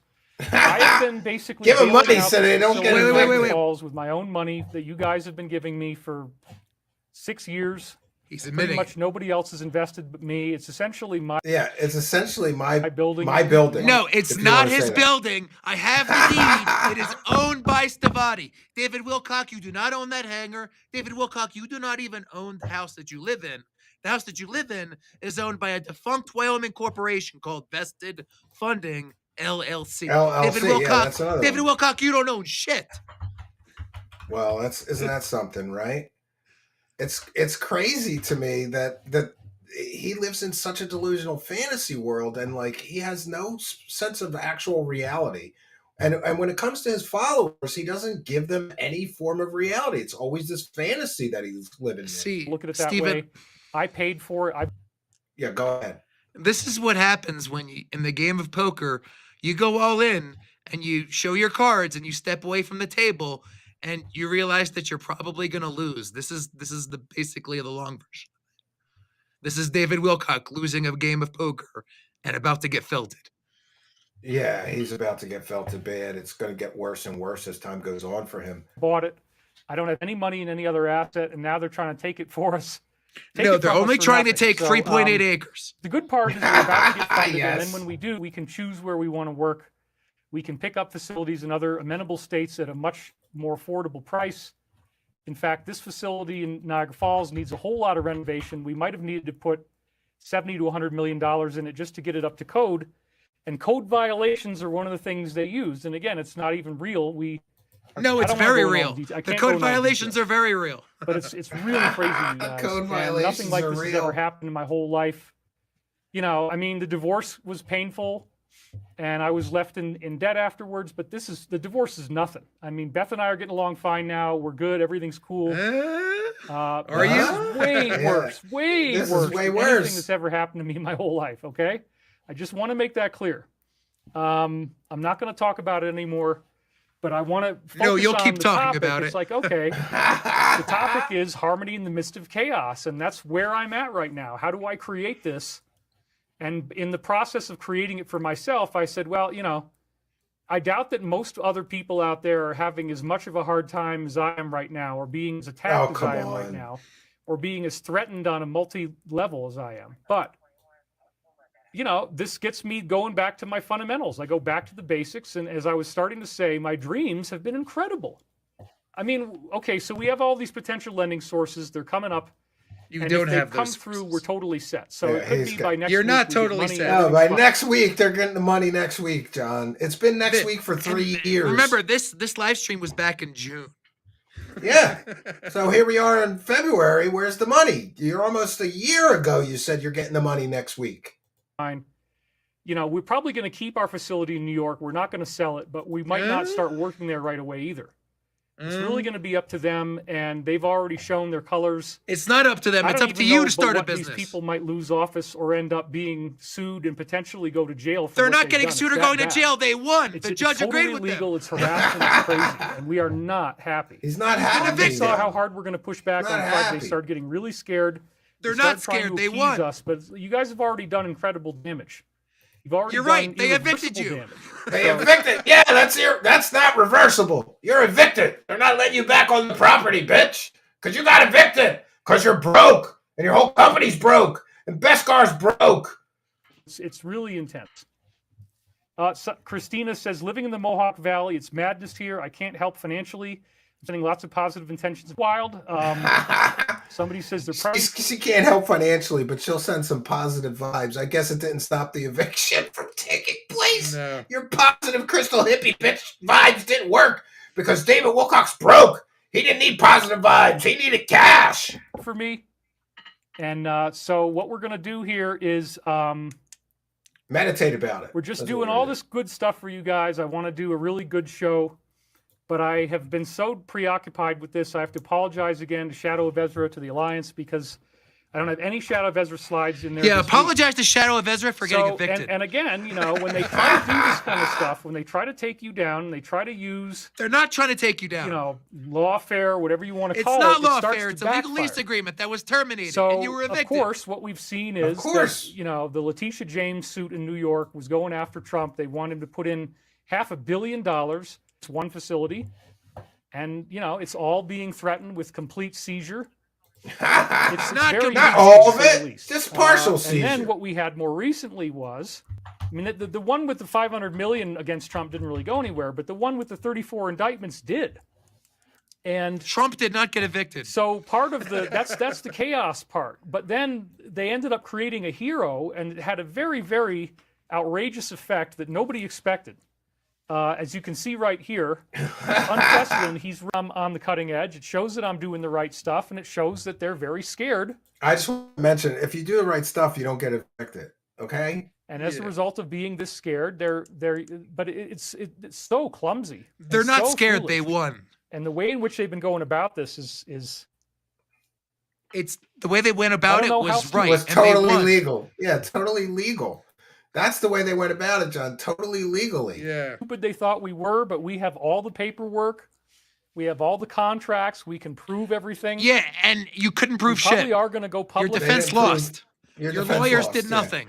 You got felted. You got evicted, You got bitch. felt. We got to have a vote on it, but it's very likely that I'll end up telling you exactly what happened, exactly. You what don't they have to did. do that now because Stephen and I did that. No, let's see. Come on, David Wilcock. Keep your promise to your 500,000 subscribers. Tell them exactly what happened. Show them all the court documents that we showed tonight, proving that you and your shady company got partially evicted from your facility. Are you going to really tell everybody what happened? Because we just did. There's like 7 different things. It's so crazy. There's It's not just 7 like- different things. There's there's just one one thing. thing. Eviction. Eviction! Eviction! Eviction! They just Yo, maybe he'll get evicted from his house next. think they're God. They just think they can do anything. They don't think they're not gonna God. get They in do trouble. own that property. They own the property. They have the right to evict you if you don't pay. It's really wild. And if you conduct illegal activity. So I have been having my ultimate dark night of the soul of my whole life. Nothing like this has ever happened to me in my entire life before. It's very intense. He's never been evicted before, I guess. This That's is fair new to a enough. poor little rich boy that used to make lots of money, struggling and e-begging to survive. This is new. Getting evicted is new. Being Poe. David Wilcock is not doing good being Poe, John. He's not doing good being Poe Not and getting good at all. evicted, being broke. He's broke. Very scary on some levels. But you're here with me, and you are my strength. You are my strength because you support us and you keep us going. So Yeah, maybe he should have called his followers to all come to that facility with shovels, right? To dig all the sewage, allegedly, that was dumped there, or the fill, and put it in the trucks. And, this way they could say, well, we're not dumping fill. We're not letting a sewage company dump fill. He should have used his back to cult the better. fundamentals now of the law of one and why we're all here. Apparently, spiraling- David Wilcock's whole company is here to get evicted, and I'm here for it. I'm here for it. Glorious. This Milky Way galaxy, which is called the Logos and the Law of One. Oh my God. Sorry about the loss of volume at the beginning. And so the first step when you're going through chaos. It's about the end here. Understanding there is no So that's chaos, John. There is no chaos, John. So in that There's in no that video, chaos. Stephen, I was taking a tally of all the provable and obvious falsehoods that he said, and I've got at least 17. Yeah, because he lies to his audience constantly. Or at the very least, he's stupid and misinformed, and he shouldn't talk about things that he doesn't understand. He- Yeah, he's- maybe Giving him He the said benefit of the doubt. Maybe they just told him this and he just repeated all this. he Right? said Like, he said multiple times, "Oh, the town just thinks that they own it. They just act like they own it." No, they they own do it. in They fact own that own portion it. of it. Yeah, they own that portion of it for sure, right? Like, this is so Yeah. crazy. So, wow, the eviction is something else. That is something else. We want to thank Old Nosy. Wilcock felt it with one for the goal, 5 in there, and another one from Double Tap Ranger Outdoors. We will take the crystal hippie bitches. The crystal hippie chicks. Yeah, that's a nice way Maybe to say some it. of them, not all of Maybe them. some of them. Some of them are stinky and they don't shower. Get in the shower, Crystal Girl. I remember one time I was hanging out at this college, John, because it was the College of Textiles and Science. And this is one of my friends stumbled upon this college when we were going to college parties. This was the best college because it was all girls, and any men that went there were like fashion majors and gay. So they were all dick starved. So we would go hang out at this college and meet all these girls. And there was one girl, she was kind of hot, but I was always like, dude, why do you smell like patchouli oil? You look like, go get a shower. You got to be careful. Charles McDonald with 14 and 1 for the goal. I finally got to see a UFO grifter getting some justice. Well, we dispense it all the time. By the way, I want to get a gavel so I can knock on it, John. Guilty! Guilty, I say! That's my new thing. And we've got one. I just want to get caught up real quickly, and then we'll move on. Top Jacko Magic. God bless the goal. I haven't checked in on it. How are we doing? We want to hit the goal. We don't want my children to starve, right? I need to go grocery shopping, Farce Face with 1 for the goal. Times are tough, sending some monetary vibes. Well, that's better than positive, just sending me positive vibes. You got to send, anybody can send me positive vibes, but you got to send money with the positive vibes. Nate Rivers, if he could find that box of dildos, he'd have the positive vibes he could ever need. Yeah. When are we going to get the box of dildos reveal, man? We're going to get it on May 31st, my birthday. See if you can find somebody to film David Wilcock clearing out his office at Stavatti. But Stephen, on May 31st, I get my ability to fly, so I'm not going to be interested in a box of dildos. Are you getting your pilot's license? No, I'm going to get the superpower, the ability to fly. Wilcock said we're all getting that's right. Wilcock said we're all getting superpowers. Ascension will happen, and there'll be open extraterrestrial ET contacts. So there's that. Troll. Thank you very much for your kindness, generosity, and support. And checking in with the goal, we're halfway there. What else you got for us, John? I think that we've covered most of this. Well, that's the first big one.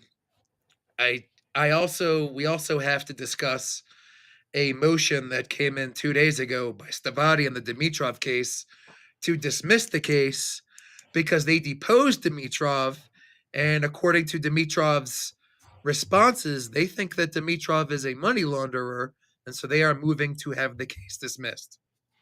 And wait, part of the deposition has a transcript in the filing. So we have part of Demetriov's deposition now. Oh, but before we do that, I got this clip from Macario that we could play, and that is about what he said, that they were settling the lawsuit, and that Demetrio was going to give them an apology or something, right? They were going to make amends. They were going to resolve the matter amicably. This is a quick one, but this is funny considering what you found, and this will give the audience some context. So here's David Wilcock lying about what's going on with the Demetrio lawsuit, and then John's going to fill us in about what is actually happening with the investor that gave them $1 million, suing them and calling them a Ponzi scheme and a investment scam.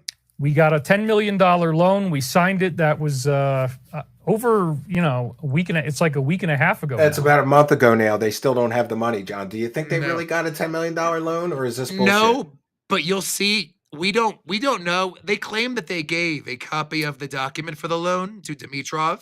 It's not in the filing, so it's not public yet. But here's the thing. We do know David Wilcock has said that they were getting like some famous appraiser to give them this loan, but he claims that, he wouldn't give out the name of the appraiser because he doesn't want us to know about it. Too late, Stephen. According to this filing, we know that company, that appraiser, is Kennedy Funding. Oh, suffer David Wilcock. We Yeah, got you again. we Gotcha, know. bitch. Gotcha, bitch. Well, John got you, but I'll take credit. Yeah. And so it might take 30 to 60 days, but that's kind of the long estimate. And once we have that, we can settle our lawsuits, our lien. Well, you have one lawsuit that was actually the result of a misunderstanding. No, you have as I'm several about to say. lawsuits. Yeah. How many do they have? 7? Plus a judgment. They have a judgment that has an affidavit in court, and they have the judicial foreclosure from Davis Ulmer. So they have like 5, 6, 7 lawsuits. Wow. He said they only had one though, so he lied to 500,000 subscribers. Awesome. He's referring to the Demetrov lawsuit. He forgot about all the vendors suing for unpaid Yeah. for unpaid invoices, including their own accountant. Listen, if you're dumb enough to not pay your accountant and your accountant has to sue you, you may be a scammy company. I'm just saying. Yeah. It looks really bad, and I'm still under the working theory that if the audit was a good audit, if the result was good, they would have paid him. The fact that they didn't pay him probably means that the audit was bad. Useless. Useless. I have a couple people filed liens on us, and all that stuff is about to be paid off. Plus, I will be. As of today's date, none of that stuff is paid off, right, John? And this None of it. video is weeks and weeks and weeks old. It's probably 2 or 3 weeks old. They Right. still haven't paid any of this stuff. David Wilcock said they were going to pay it, but able to pay off all of my own debts. The problem is, until No, you we won't be able to actually pay get off it, your I debts. still you got to have the money. Stavatti is not. We'll get into this in my Substack post when we talk about this. But Kennedy Funding is what's known as a hard money lender, and a hard money lender offers secured loans. So you have to offer up collateral in the form of some kind of viable property, like real property, like Stavatti's Real only estate. property. Yeah. And a hard money loan isn't just a secured loan. It's a loan that's basically a last resort, and it has high interest rates. Even with collateral, It's like credit card level. yeah, you're looking at like 6, 7, 10, 15%. Oh, wow. had that financial need. So again, thank you to my benefactor who bailed me out. That was very, very kind of you. Sugar daddy. I think the plow guy bailed him out, but what did he have to give up to the plow guy? His back. He had to give up his back to the plow guy, I think. Is it the plow guy or is it the meat man? Remember, David said he has. He said he has a meat man, and he has a meat man, and he David asked. Wilcock has a meat man. He asked the meat man, "What is your favorite type of meat?" And I'm just thinking, like, if I was the meat man, my response would probably be like, "David, you're gonna love putting my sausage in your buns." Yeah, bend over, bitch. And, we're probably going to get him a sports car.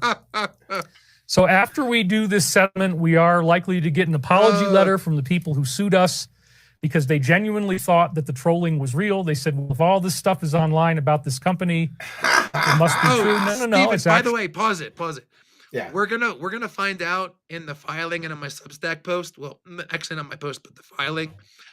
The trolling that Demetrov looked at, it has nothing to do with you or me. He was looking at Reddit posts like way back in the day.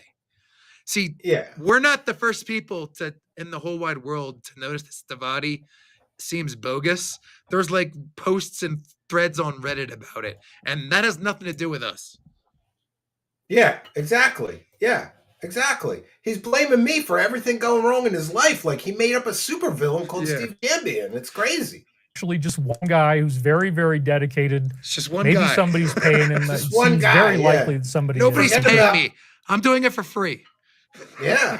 I'm being paid by the audience. We're a viewer-supported show, and they love watching David Wilcock get exposed for the liar that he is. So we're doing God's work, John.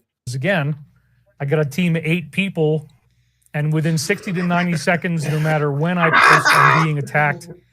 So we did have somebody who also messed up $2,000 everything for us, and for 8 people, $2,000 a month for 8 people to remove mean tweets and mean comments. Exactly. So ridiculous. He's got to preserve his echo chamber. He can't let all those crystal hippie bitches find out that but that's it's all 200 fake. That's $250 per person on the 8-man team. and they're basically only Must working be. Oh, like one day. You could get Like- Indians, I guess, to do that. Like, You could I get should apply to be on the team. subcontractors. That's what I should do. I should at $250 for 1 day's work. That sounds pretty good. Created this weird deal that led to the lawsuit. He did not show up for his deposition. That's very serious. He's in a lot of trouble. I don't know why he didn't. So David Wilcock is talking about Brian Colvin, and Brian, Yes. a judge recently ordered earlier in February that all of those requests for admissions on Colvin, they're all now considered admitted, which means that Colvin is now admitted that Beskar made him a president. Beskar gave him business cards saying he was a president, and Beskar gave him pitch decks so that he could solicit investors. This is bad for Nice. Stavatti's argument. Oh, very bad. Maybe he's just going to declare bankruptcy. That's our theory. But now that we have a deal, all the depositions have been halted. We're fine. They have they not have been a halted. deal? They have not been halted. They deposed Demetrov, and it looks like the other members of Stavatti are going to be deposed at some point too, if they haven't already. Oh, wow. So it's not true what he's saying, in other words. Shocking. No. He lied to his audience again. Shocking that David Wilcock got caught lying to his audience yet again. And just to be clear to the audience, so he's saying that this Demetrov lawsuit is getting settled and it will be Right. over. But it keeps continuing though, John, right? So he's just completely lying about this. There's no settlement. It keeps And they have to continuing. notify the court. If they're in settlement talks, they have to notify the court. There's no notification to the court that they're in any kind of settlement talks, and the depositions are all rolling forward. So the case is still going on. That is correct. Completely correct. Wow. Chris and his wife were being deposed in our main lawsuit that we're facing until we can pay off the debtors.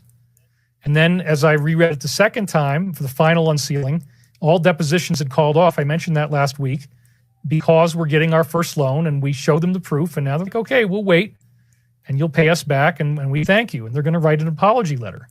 Do you think that Demetrov is going to write him an apology letter? No, because as we will see in my post and in the filing tonight, they are straight up explicitly calling Demetrov a money launderer, and they use terms like he has dirty hands. He came to the court with dirty hands. They haven't settled shit. Oh no, David Wilcock. It looks like you got caught lying a lot. Subpoenas, 12,000 pages of disclosure. It goes on and on and on. You would think that I'm onto something here. Tortious interference with our company, damages that we've had from people believing that these attacks are true, that we're a fake company. Now they find out they're not. Oh, We're meet gonna issue people an on apology. Reddit said things. Meet people on Reddit. People on Reddit said stuff, so it's got to be true. Oh, let me Dude, fix that. there's all kinds of like small forums out there with threads about Stavatti, and almost none of it is positive. It's all, this company I looks agree. bogus. I agree. Mike says the Wilcock version of a Steve Martin movie, The Jerk, when he gets kicked out of his mansion. All I need is the Alliance badge, nothing else. All he needs is his Alliance badge, maybe a secret decoder ring for the Alliance. I'm paying $2 at a time, says Double Tap Ranger Outdoors. Well, it's one for the goal, and Gone with 5 says, has his hair been evicted too? It looks that way. So you want to go to the other Substack post? Right, and we'll talk about the transcript. You're gonna make me read this whole thing? No, this one is mostly pictures. There's some writing, but yeah. Let me get it queued up here, and we'll go through that because that's your second. And by the way, I forgot, I'm a terrible show host, John. I'll put the Substack links in the description after the broadcast here, but let me share my screen. And let's get that rolling here because this is more revelations that David Wilcock does not want you guys to know about. But don't worry, because we're going to tell you. So. Well, it's an open question as to whether David Wilcock knows this stuff. I'm pretty sure David Wilcock is not looking at the Demetrov filings. He's not looking at any of the documents. He's just going by what people tell him. He's dumb. Stavatti wants to dismiss their RICO lawsuit because they deposed Demetrov and now claim he is a money launderer. On February 19th, after deposing Valentino Demetriov, Stavatti has asked the judge in Demetrov versus Stavatti to dismiss the case. Stavatti has maintained their most recent defense that Brian Colvin was a bad actor who arranged Demetriov's investment surreptitiously, Surreptitiously. again with the big words, John, come on, and is now making the argument that Demetriov has no standing to sue them because he used other people's money, allegedly without their permission, and is a money launderer. The basis for this new strategy by Stavatti seems to be a combination of Demetriov's responses to the deposition's questions, combined with Stavatti's desperation in the matter. Stavatti's filing to dismiss can be analyzed and dissected in chronological order. I think we get the gist of what they're saying. Was acting outside of his authority in contravention of established company procedures. The company, however, did not learn of the terms of the note for months after it is already delinquent when a company auditor requested a copy of it. But isn't this a stupid argument? Because basically they're saying, like, you did give us $1 million, but you are a money launderer, so we don't have to give it back to you. Right. So if you read the parts that I wrote here, I explain why their statements here are not credible. Yeah, and we will. Let's read the highlight. Only recently, upon receiving certain requests for admission directed to defendant Rudy Chacon in mid-December, did the company learn that plaintiff's investment into the company involved $1 million in cash, a fact that caused the company great concern because of the regulated nature of its business. With respect to Brian Colvin's authority, so just to translate for the audience, Stavatti is basically saying that somebody in their company, this guy Brian Colvin, went rogue and he took the money and he forged Bescar's signature and they didn't know about it and all of this stuff.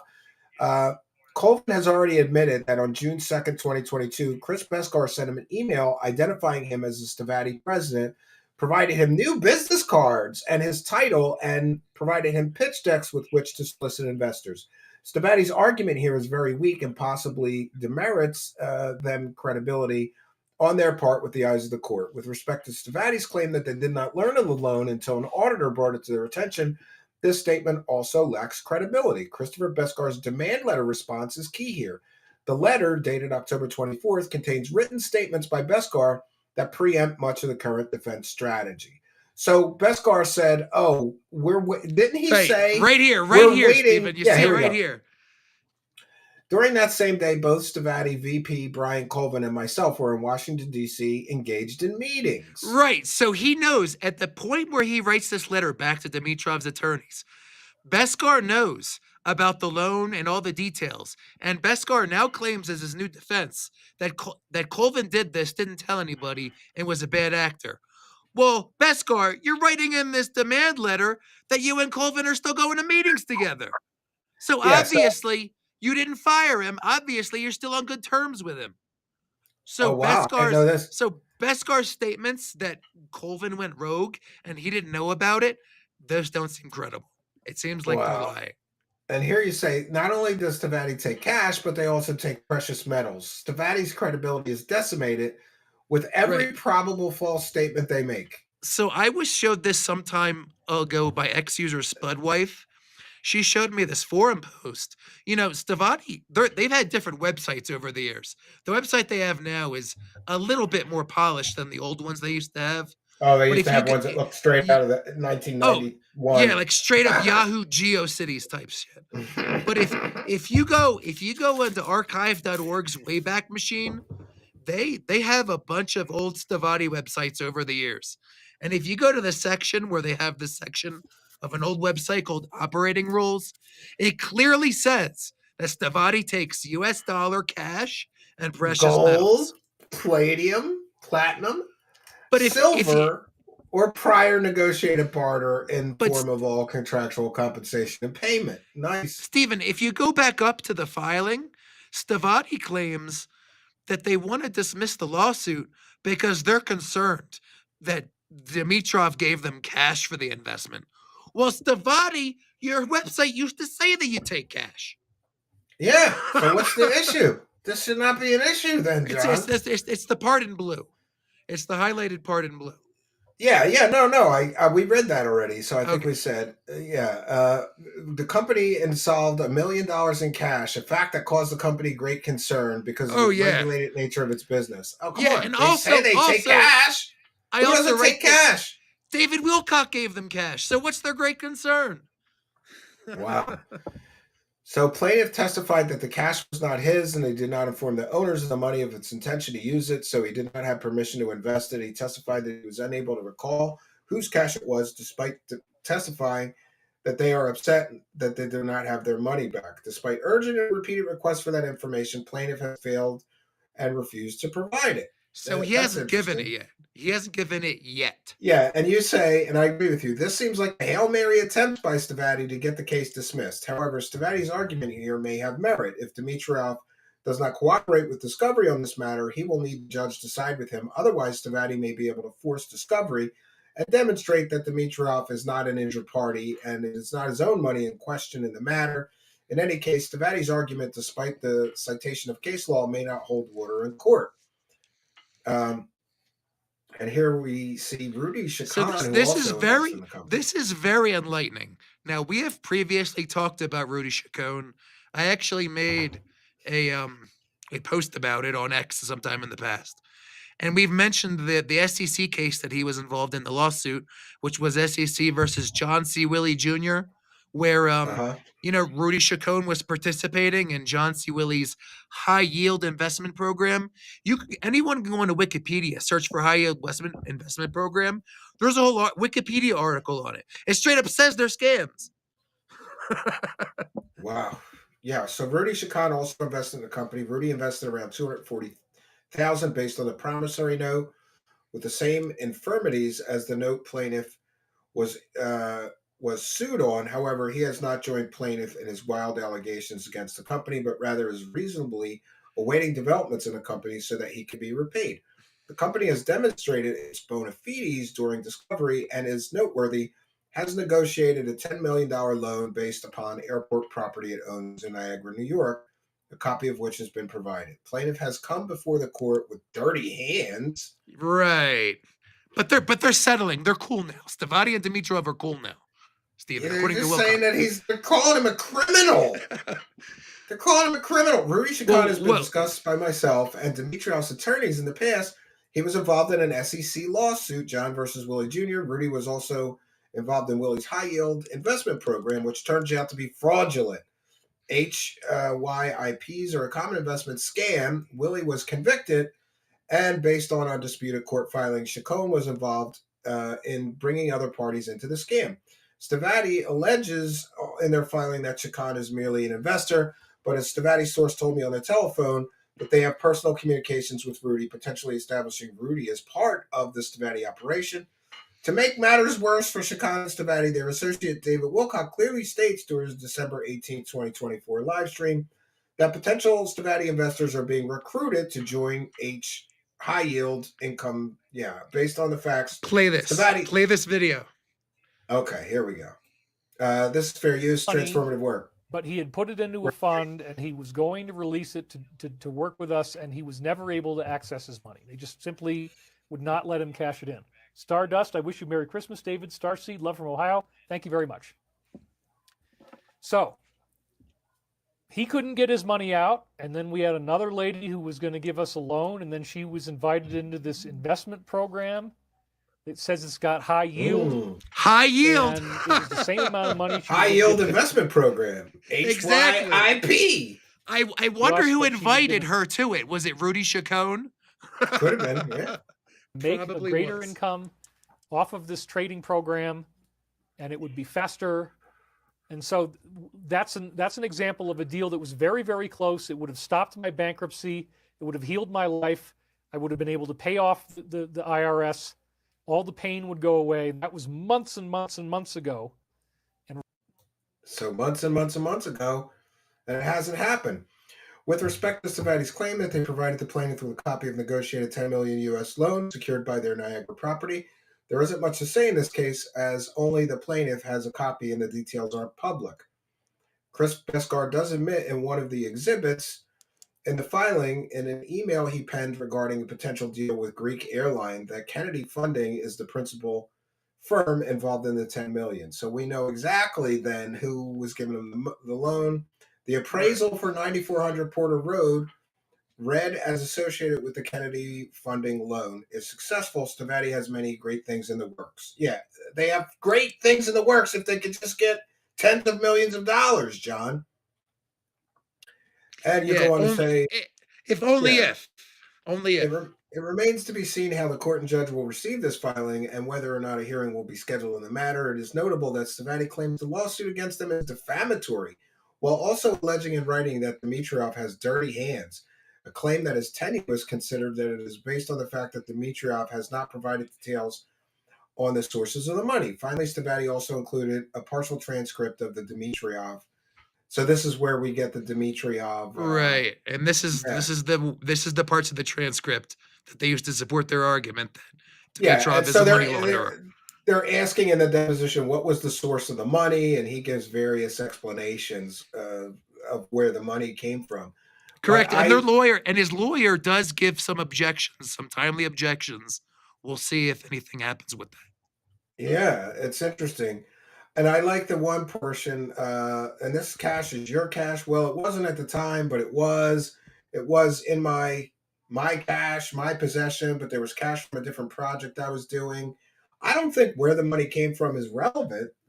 They admit It that they took $1 million from him and they never paid him back. So what? it the question of whether it's relevant, and actually, Mr. Shabbat, his attorney, does make an objection saying that it's irrelevant.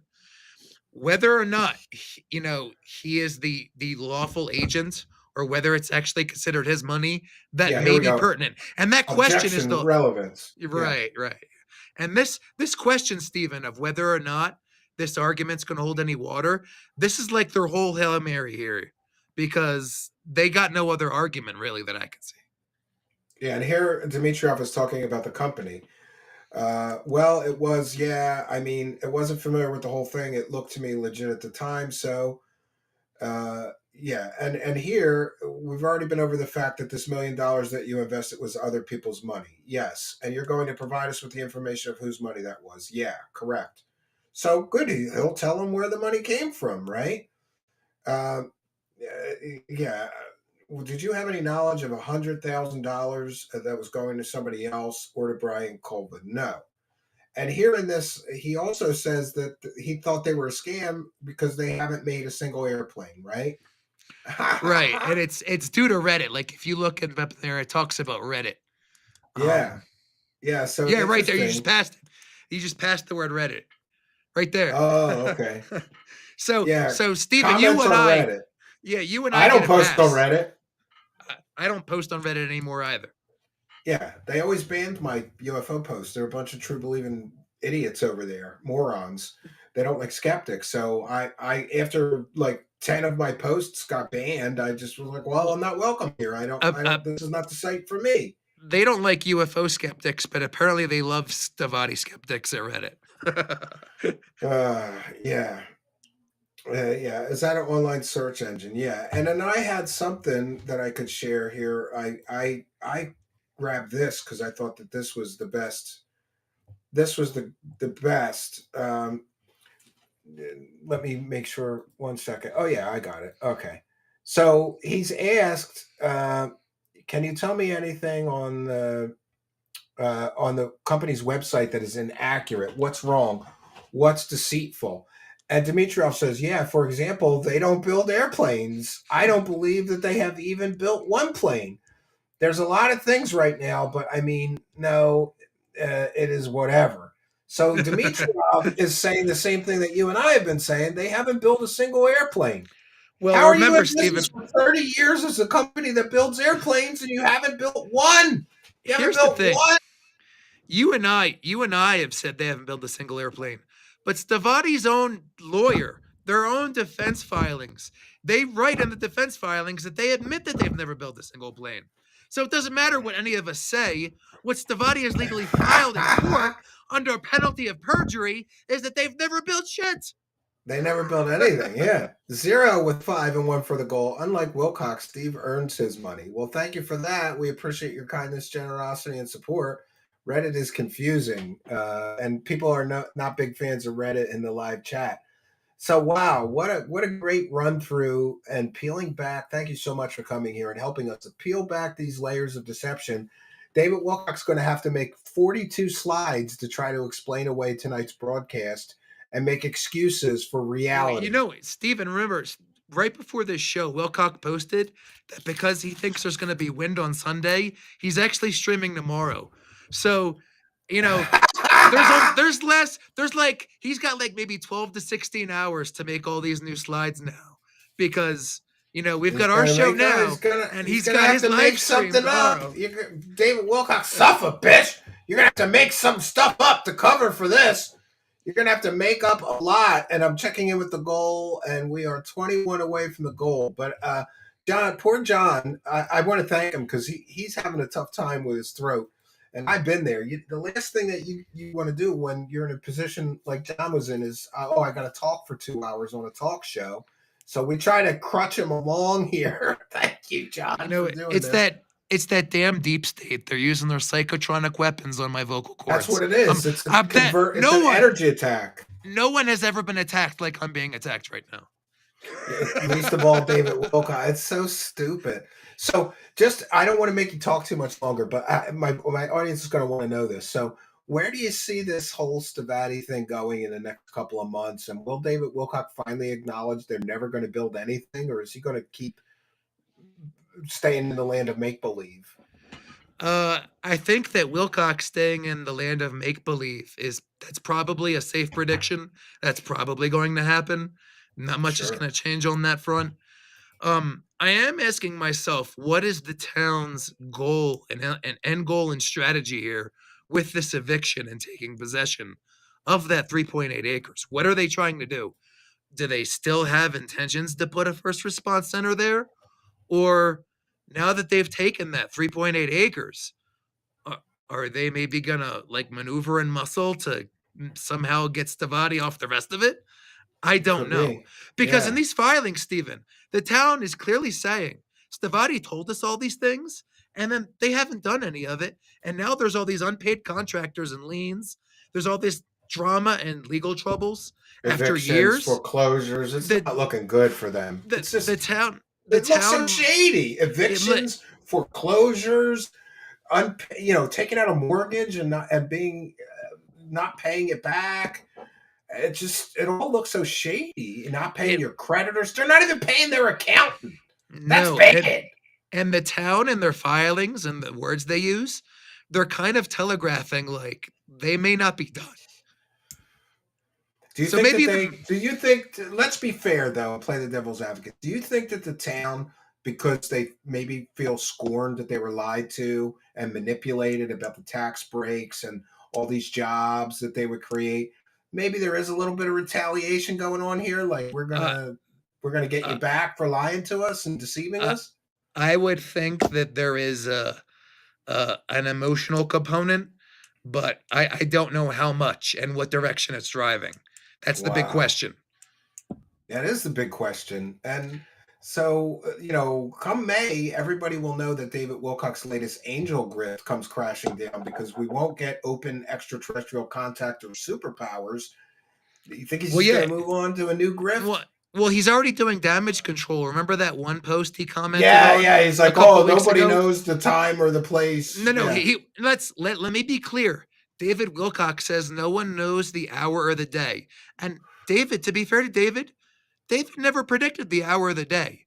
But David Wilcock, you son of a bitch. By May of 2025. You did predict the year and the month. Get him, John. So you got to eat it, David Wilcock. You got to eat this breakfast. Eat that shit sandwich, David Wilcock. Eat it. Eat that shit sandwich. I agree. And the funny thing is May 31st is my birthday, John. So for my birthday this year, I'm going to get to dance all over the grave of David Wilcock's latest grift. The angel sent me secret sacred prophecies that you could buy for $333 and Double Tap Ranger Outdoors. How can W's Wilcock say this crap and not be hit with fraud? It's a gray area, Well, part of the Demetrio lawsuit is fraud, so they have been hit with fraud. Yeah, but I think he means about grifting to his audience, like saying he's talking to angels. And by the way, John, I'm gonna have an expert in theology, angelology, and demonology come on next and explain that angels do not know the future, and that David Wilcock's whole grift is theologically bizarre and ridiculous and stupid. That's my next. That's my next arrow. That's good, but it doesn't take an expert to figure out that if you think an angel is telling you to take baths in your own urine, it's probably a demon. It's probably a demon. Yeah, that sounds like something a demon would do. Like, do you think that there's like demons? They get together and they make bets. Like, how much you guys want to bet? I can make this dumbass take a bath and piss and tell him I'm an angel, and he'll do it. So stupid. So stupid, John. And yeah, I don't know about you, but this guy threatening to sue me is kind of ridiculous to me. I'm lucky in that I live in a very good state for that. I live in one of the best states. He's not going to have any luck doing that. I've already got my motion to dismiss based on anti-slap laws written and ready to file, just in case. I don't welcome that. Colorado has a very strong California style Well, no, anti-slap law. he has to sue me in my own home state, which is Pennsylvania. Well, if he wants to sue me, he'd have to sue me in my home state too. Of course, Stephen, you know what that means. You'll get subpoena power. Yeah, I can't wait. No. I don't want to dox myself, but David Wilcock lives in Colorado, and I just said that an aid to me is the fact that Colorado has a very strong anti-slap law. Good luck. David Wilcock. Yeah.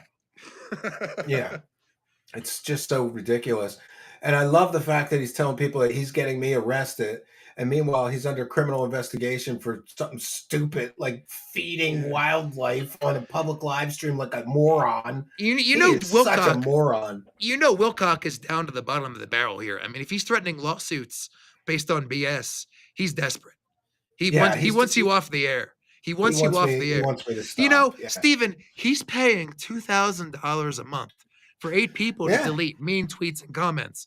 Why doesn't he just pay you $2,000 a month to stop streaming? Well, that might be considered extortion or theft by deception or something. So I don't even want to suggest that, But yeah, he can save a lot of money, right? And the funny thing is somebody said that what I do is unfair because I've never officially invited David Wilcock to come here and talk about all this. So I'm going to do that this week, and I'm going to show the email. I'm going to invite him here, and he can have a debate, and we'll talk about all of this stuff. If instead Wilcock, of going to court, and we'll just have a conversation like men. I think that's fair. If you got a show with Wilcock, that show would probably break 100,000 views. Well, I'm going to ask him. You never know, right? But I appreciate you coming here, and we're just over the time mark already. We're 6 minutes over, but great stuff, and thank you again. I hope you will stay on them, and we'll have you come back when there's new and exciting updates, and we'll share. I promise you, I'll put your Substack into the description of the videos so that people can find your Substack because. Man, just great stuff. Just the layers of deception just fall apart under the weight of a good researcher. And it's all public records. And John's got every receipt, David Wilcock. You can't lie your way out of this shit anymore. There's too many people watching. There's too much information. And it's all out there. These days, it seems like almost, once a week or at least once every other week, there's big Stavatti news. So it's a privilege and a pleasure to be here. And I'm sure I'll be on again to discuss Stavatti's next batch of drama. All right. You go rest your voice, Mr. Groggy. Mr. Froggy. I hope you feel better. I really do. I'm going to do a quick wrap up. So thank you for being here, ladies and gentlemen, the one, the only Stavatti expert on the internet, John Christian Spadavati. Thank you, John. You have a good night. You too. Good night to the audience as well. All right, here we go, friends. And I'll check in with the goal. We'll check in with the live chat. 1 second. I'm checking in with the goal. What is this? All right, we're 20 away from the goal, but I'm going to do something that Dark Side Phil never does. Is I'm going to give you the bonus material even before we hit the goal. If we don't hit the goal, it's okay, because I'm not a scumbag e-beggar, right? But speaking of that, I want to share with you tomorrow night at 7 p.m. Eastern Time. Let's go. 7 p.m. Eastern Time tomorrow night.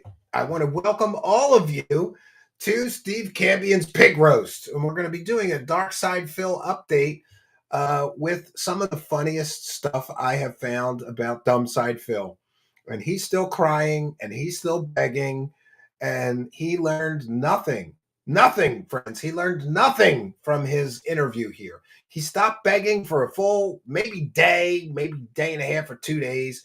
He's right back to beg, beg, beg, beg, beg, beg, beg, beg, beg, beg, beg, beg, beg, beg.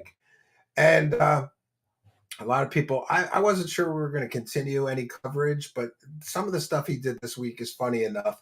And we're also going to give you an update on his accusations that Broside Phil, lied about stuff. Broside Phil is another great researcher like John. He's got all the receipts, and he recorded a call with the cop that originally spoke to Darkside Phil here about all that stuff. That confirms that Darkside Phil lied about it all. Wouldn't you know it? He's going to get caught. He got caught lying about all of that stuff. And we will be bringing you an update. It's tomorrow night, 9 p.m. Eastern Standard Time. And I've got a whole bunch of funny stuff that I've been working on, because this guy is just as much fun to laugh at and felt as David Wilcock. So we'll be doing that. And talking about the overtime goal, I was going to share with you some good news concerning the grifterverse. For those unaware, David Wilcock was once partnered with Cory Good, who was a secret space liar who pretended that he was a astronaut in the secret space program. And then after 5 or I think 8 maybe years of grifting with David Wilcock, telling fake secret space stories, he had to admit in a deposition in court under oath that he had never even been to space, and he made it all up. And much like David Wilcock is doing right now, Cory Good spent a year or two threatening to sue all of his online critics. He claimed that there was a vast criminal conspiracy against him to stop his business, and I guess his business was grifting off of UFOs and aliens. So he sued a whole bunch of people, and one of them recently got a huge win, because you can't frivolously drag somebody into court and make them spend lawyers for 3 years or however long it was and not have any consequences. So it turns out that miraculously, and here's the good news, Cory Good just got a huge loss. It has been recommended by Judge Sternella that C.W. Channer, also known as Benjamin Stavatti, is awarded partial attorney fees in the amount of $24,623.50. This comes from Light Warrior. Here's the court documents. And it's interesting. Macario says, no problem. I'm sure Good has billions from his TV show, movie, and video game, right? Light Warrior says, after all the bullshit threats and predictions, he is the only MFer who will be made to pay up. So he's going to have to pay his online critic $25,000 in attorney fees, and the judgment's already issued. It's a huge loss for Cory Good.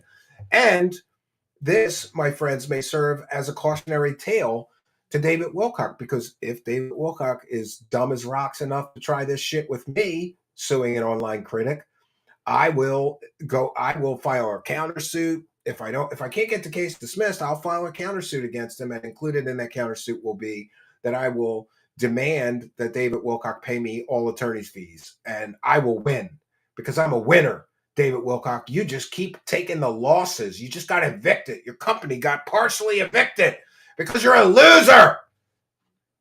I have never been evicted from anything. So interesting, and we have a little bit more here. He may still be able to get even more money pursuant to FedR, CivP, I don't know, the legalese. Costs other than attorney's fees should be allowed to the prevailing party. Here, the court recommends denial without prejudice of Mr. Stavati's request for costs.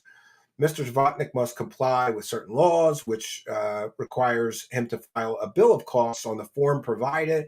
So Cory Good just lost in court to the tune of $25,000 in damages that he must pay the former defendant that he sued frivolously for a nonsense, bullshit, fake case, claiming that he was slandered. And regardless of my feelings on one CW chanter, all this person did was go on the internet and make fun of him and fact check the things he was saying. And his principal argument was that this guy just makes up stories. And of course, I'm paraphrasing, but he would go on a live stream and say, this guy just makes up these fake secret space stories. And then, after being sued, Cory Good had to do a deposition and admit that his critic that he sued for slander was 100% correct in that he did just make up fake secret space stories and that he'd never even been to space. So enjoy that loss, Cory Good, you grifty, greasy grifter. You the downside is, I know from working in corporate credit, a judgment is just that. It's an order of the court that you have to pay. But many scuzzy people never pay the judgment, or they try everything they can. But here's the thing. If Cory Good ever owns anything, a piece of property or whatever, there could be a lien placed against a home, and he won't be able to move or sell that property or home until he pays this defendant the money that he owes them. And of course, there are collection agencies that will hound and annoy Cory Good for the rest of his life to try to get this money back if he doesn't pay. But it's a little bit of a win for the I don't want to call it detractor community or skeptic community, because all the guy did was go on the internet and say that Cory Good was full of shit and he never been to space, and these stupid space adventures and time travel adventures are all fake and being made up for profit so that him and David Wilcock can scam stupid viewers and morons. And he is vindicated because not only was his case dismissed, but he's also entitled to get back every penny that, well, I don't know about every penny, 25,000 of the money that he spent on attorney's fees, and maybe a little bit more. I, for one, hope he gets a lot more. And again, this is a cautionary tale, because this is what will happen, or what could happen, if David Wilcock is dumb enough to go down this road, this dark and dangerous road, and decide he's going to start suing suing skeptics or people that make fun of him. Making fun of a public figure is a form of public expression, and it is certainly covered under, my constitutional rights, and I will vigorously defend my rights, David Wilcock. By some miracle, I was one of the people that was not sued by Cory Good, which was very fortunate, because many of the critics of Cory Good that were most vocal, that got sued in that lawsuit, were not able to continue to cover Cory Good's antics and especially his admission in court that he made a lot of this up. He made a lot of the stories up. He'd never been to space. So because I was spared from that lawsuit, I was not muzzled, I should say. As is often the case, if somebody gets sued, they don't want to talk about the person that's suing them on the internet, which is unfortunate, because these type of frivolous lawsuits are designed to chill and stop free speech. That's what they want. They want to shut you up on the internet so that they can keep going with their grift. And David Wilcock he's threatening me because he's trying desperately to shut me up, to stop me from exercising my constitutional rights to free speech, my constitutional rights to make fun of people or do comedic parodies about public figures. He is desperate to shut me down, because he sees all the money is drying up. His views are drying up. His donations are drying up. The people buying his products are drying up, because more and more people every day or every week or every month are tuning into Truth Seekers and learning the real truth, because here we peel back these layers of deception that these grifters use to sell their stupid stories to morons. And I should be a little kinder. I don't want to say morons.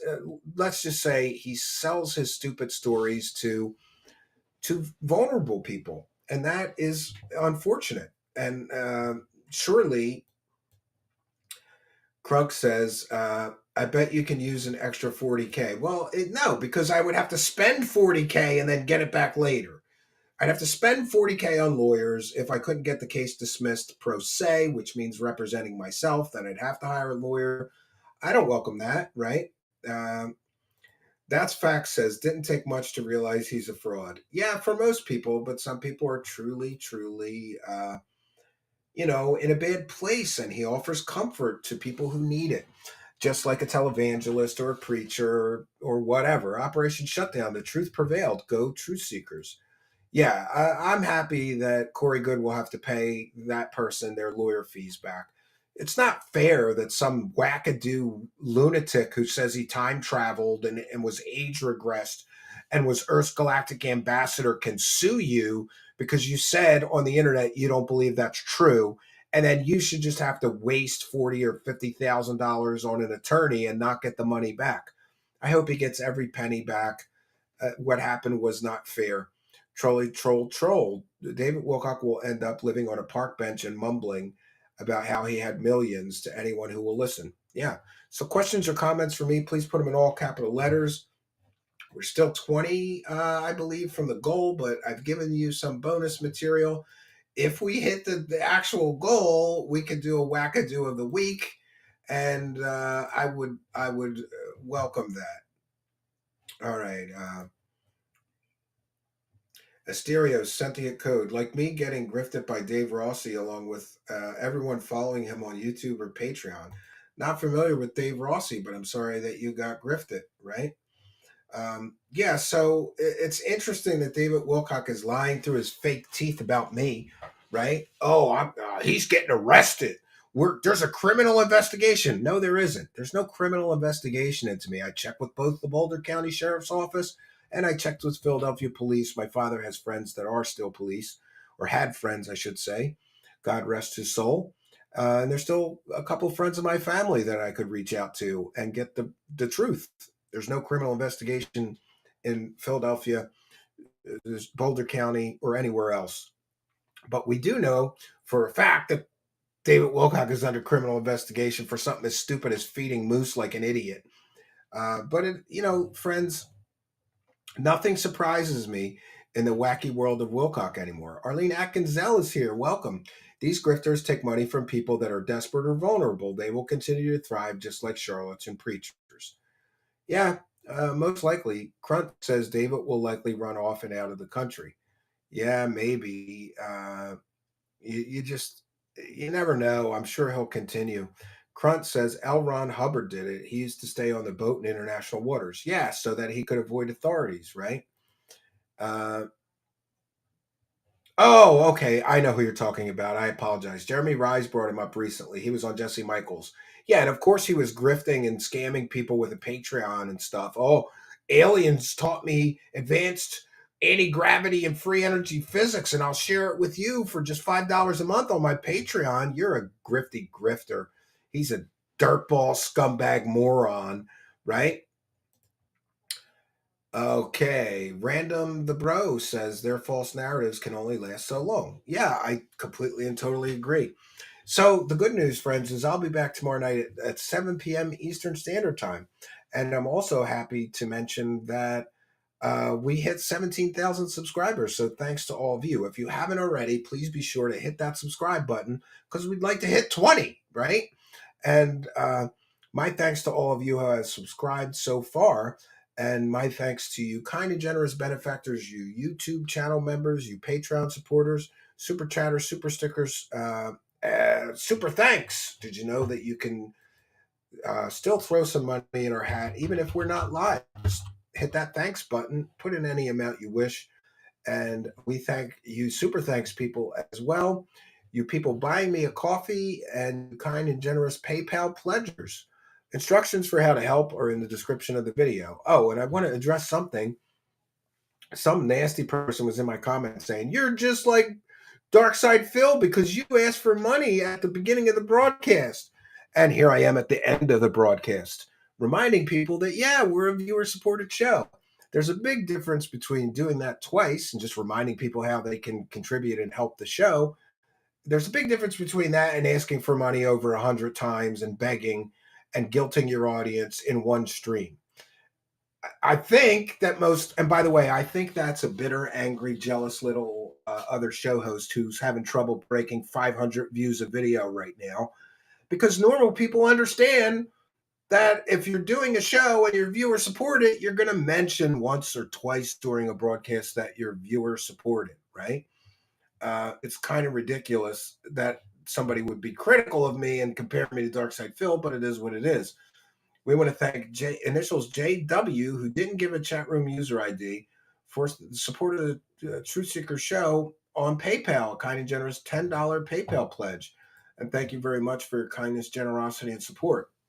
We want to thank Maria for a kind and generous $100 PayPal pledge, always very generous, who says, great shows lately. I hope you will continue to cover this Dark Side Phil guy. I never knew about him, but I laughed so hard during that interview. Yeah, Maria, thank you. We're going to continue.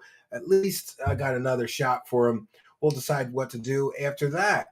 And kind and generous, I think that's Pentaxenstein, initials LM, with a kind of generous $60 PayPal, who just says, Cobra Cambion. Well, thank you for the kindness, generosity, and support. So we've thanked everybody. And let's make sure I'm not missing any of the other super chats. We're 20 light. Man, I'm going to have to eat a lunch meat sandwich. I can't even afford a nice dinner out, but I'm not going to complain. I like lunch meat. In fact, I just reminded my wife we're getting some roast beef and some nice turkey, roast turkey. That's the only lunch meat I like. I've never liked ham or salami or any of that kind of stuff, especially bologna. My mom would give us bologna sandwiches. Ugh. Nope, not a fan of that stuff. Oh, I like pepperoni. I like any kind of cheese generally. I like pepperoni, roast beef, and turkey. I will eat hard salami. I'll eat that. Salami's not too bad if you get the good stuff, right? Yes. La Hardcore, or is it I Hardcore? Cobra Cambion, Year of the Snake. Yeah, we're going to talk about all that tomorrow night. We're going to talk about Cobra Cambion and the Year of the Snake. What can I say, friends? I'm going into business for myself, and you can help tomorrow night, 7 p.m. Eastern Standard Time. So we have done our due diligence, my friends, and we have once again peeled back the layers of deception that these greasy scumbag moron grifters like David Wilcock use to fool their stupid audiences into sending them endless money. And once again, we've proven that David Wilcock lies to an audience of 500,000 people all the time. He should be ashamed of himself. He should apologize to his audience every time we catch him lying. But then he'd spend 5 hours of his stream apologizing because we catch him lying all the time. It's absolutely ridiculous how much we catch him lying. I think that somebody that has 500,000 subscribers has a responsibility to not lie constantly to those 500,000 subscribers. But, call me kooky. I don't know. Great show. Adaptable says, great show, Stephen. Appreciate the commitment to the truth. Thanks. God bless you all. Well, thank you for your kindness, generosity, and support.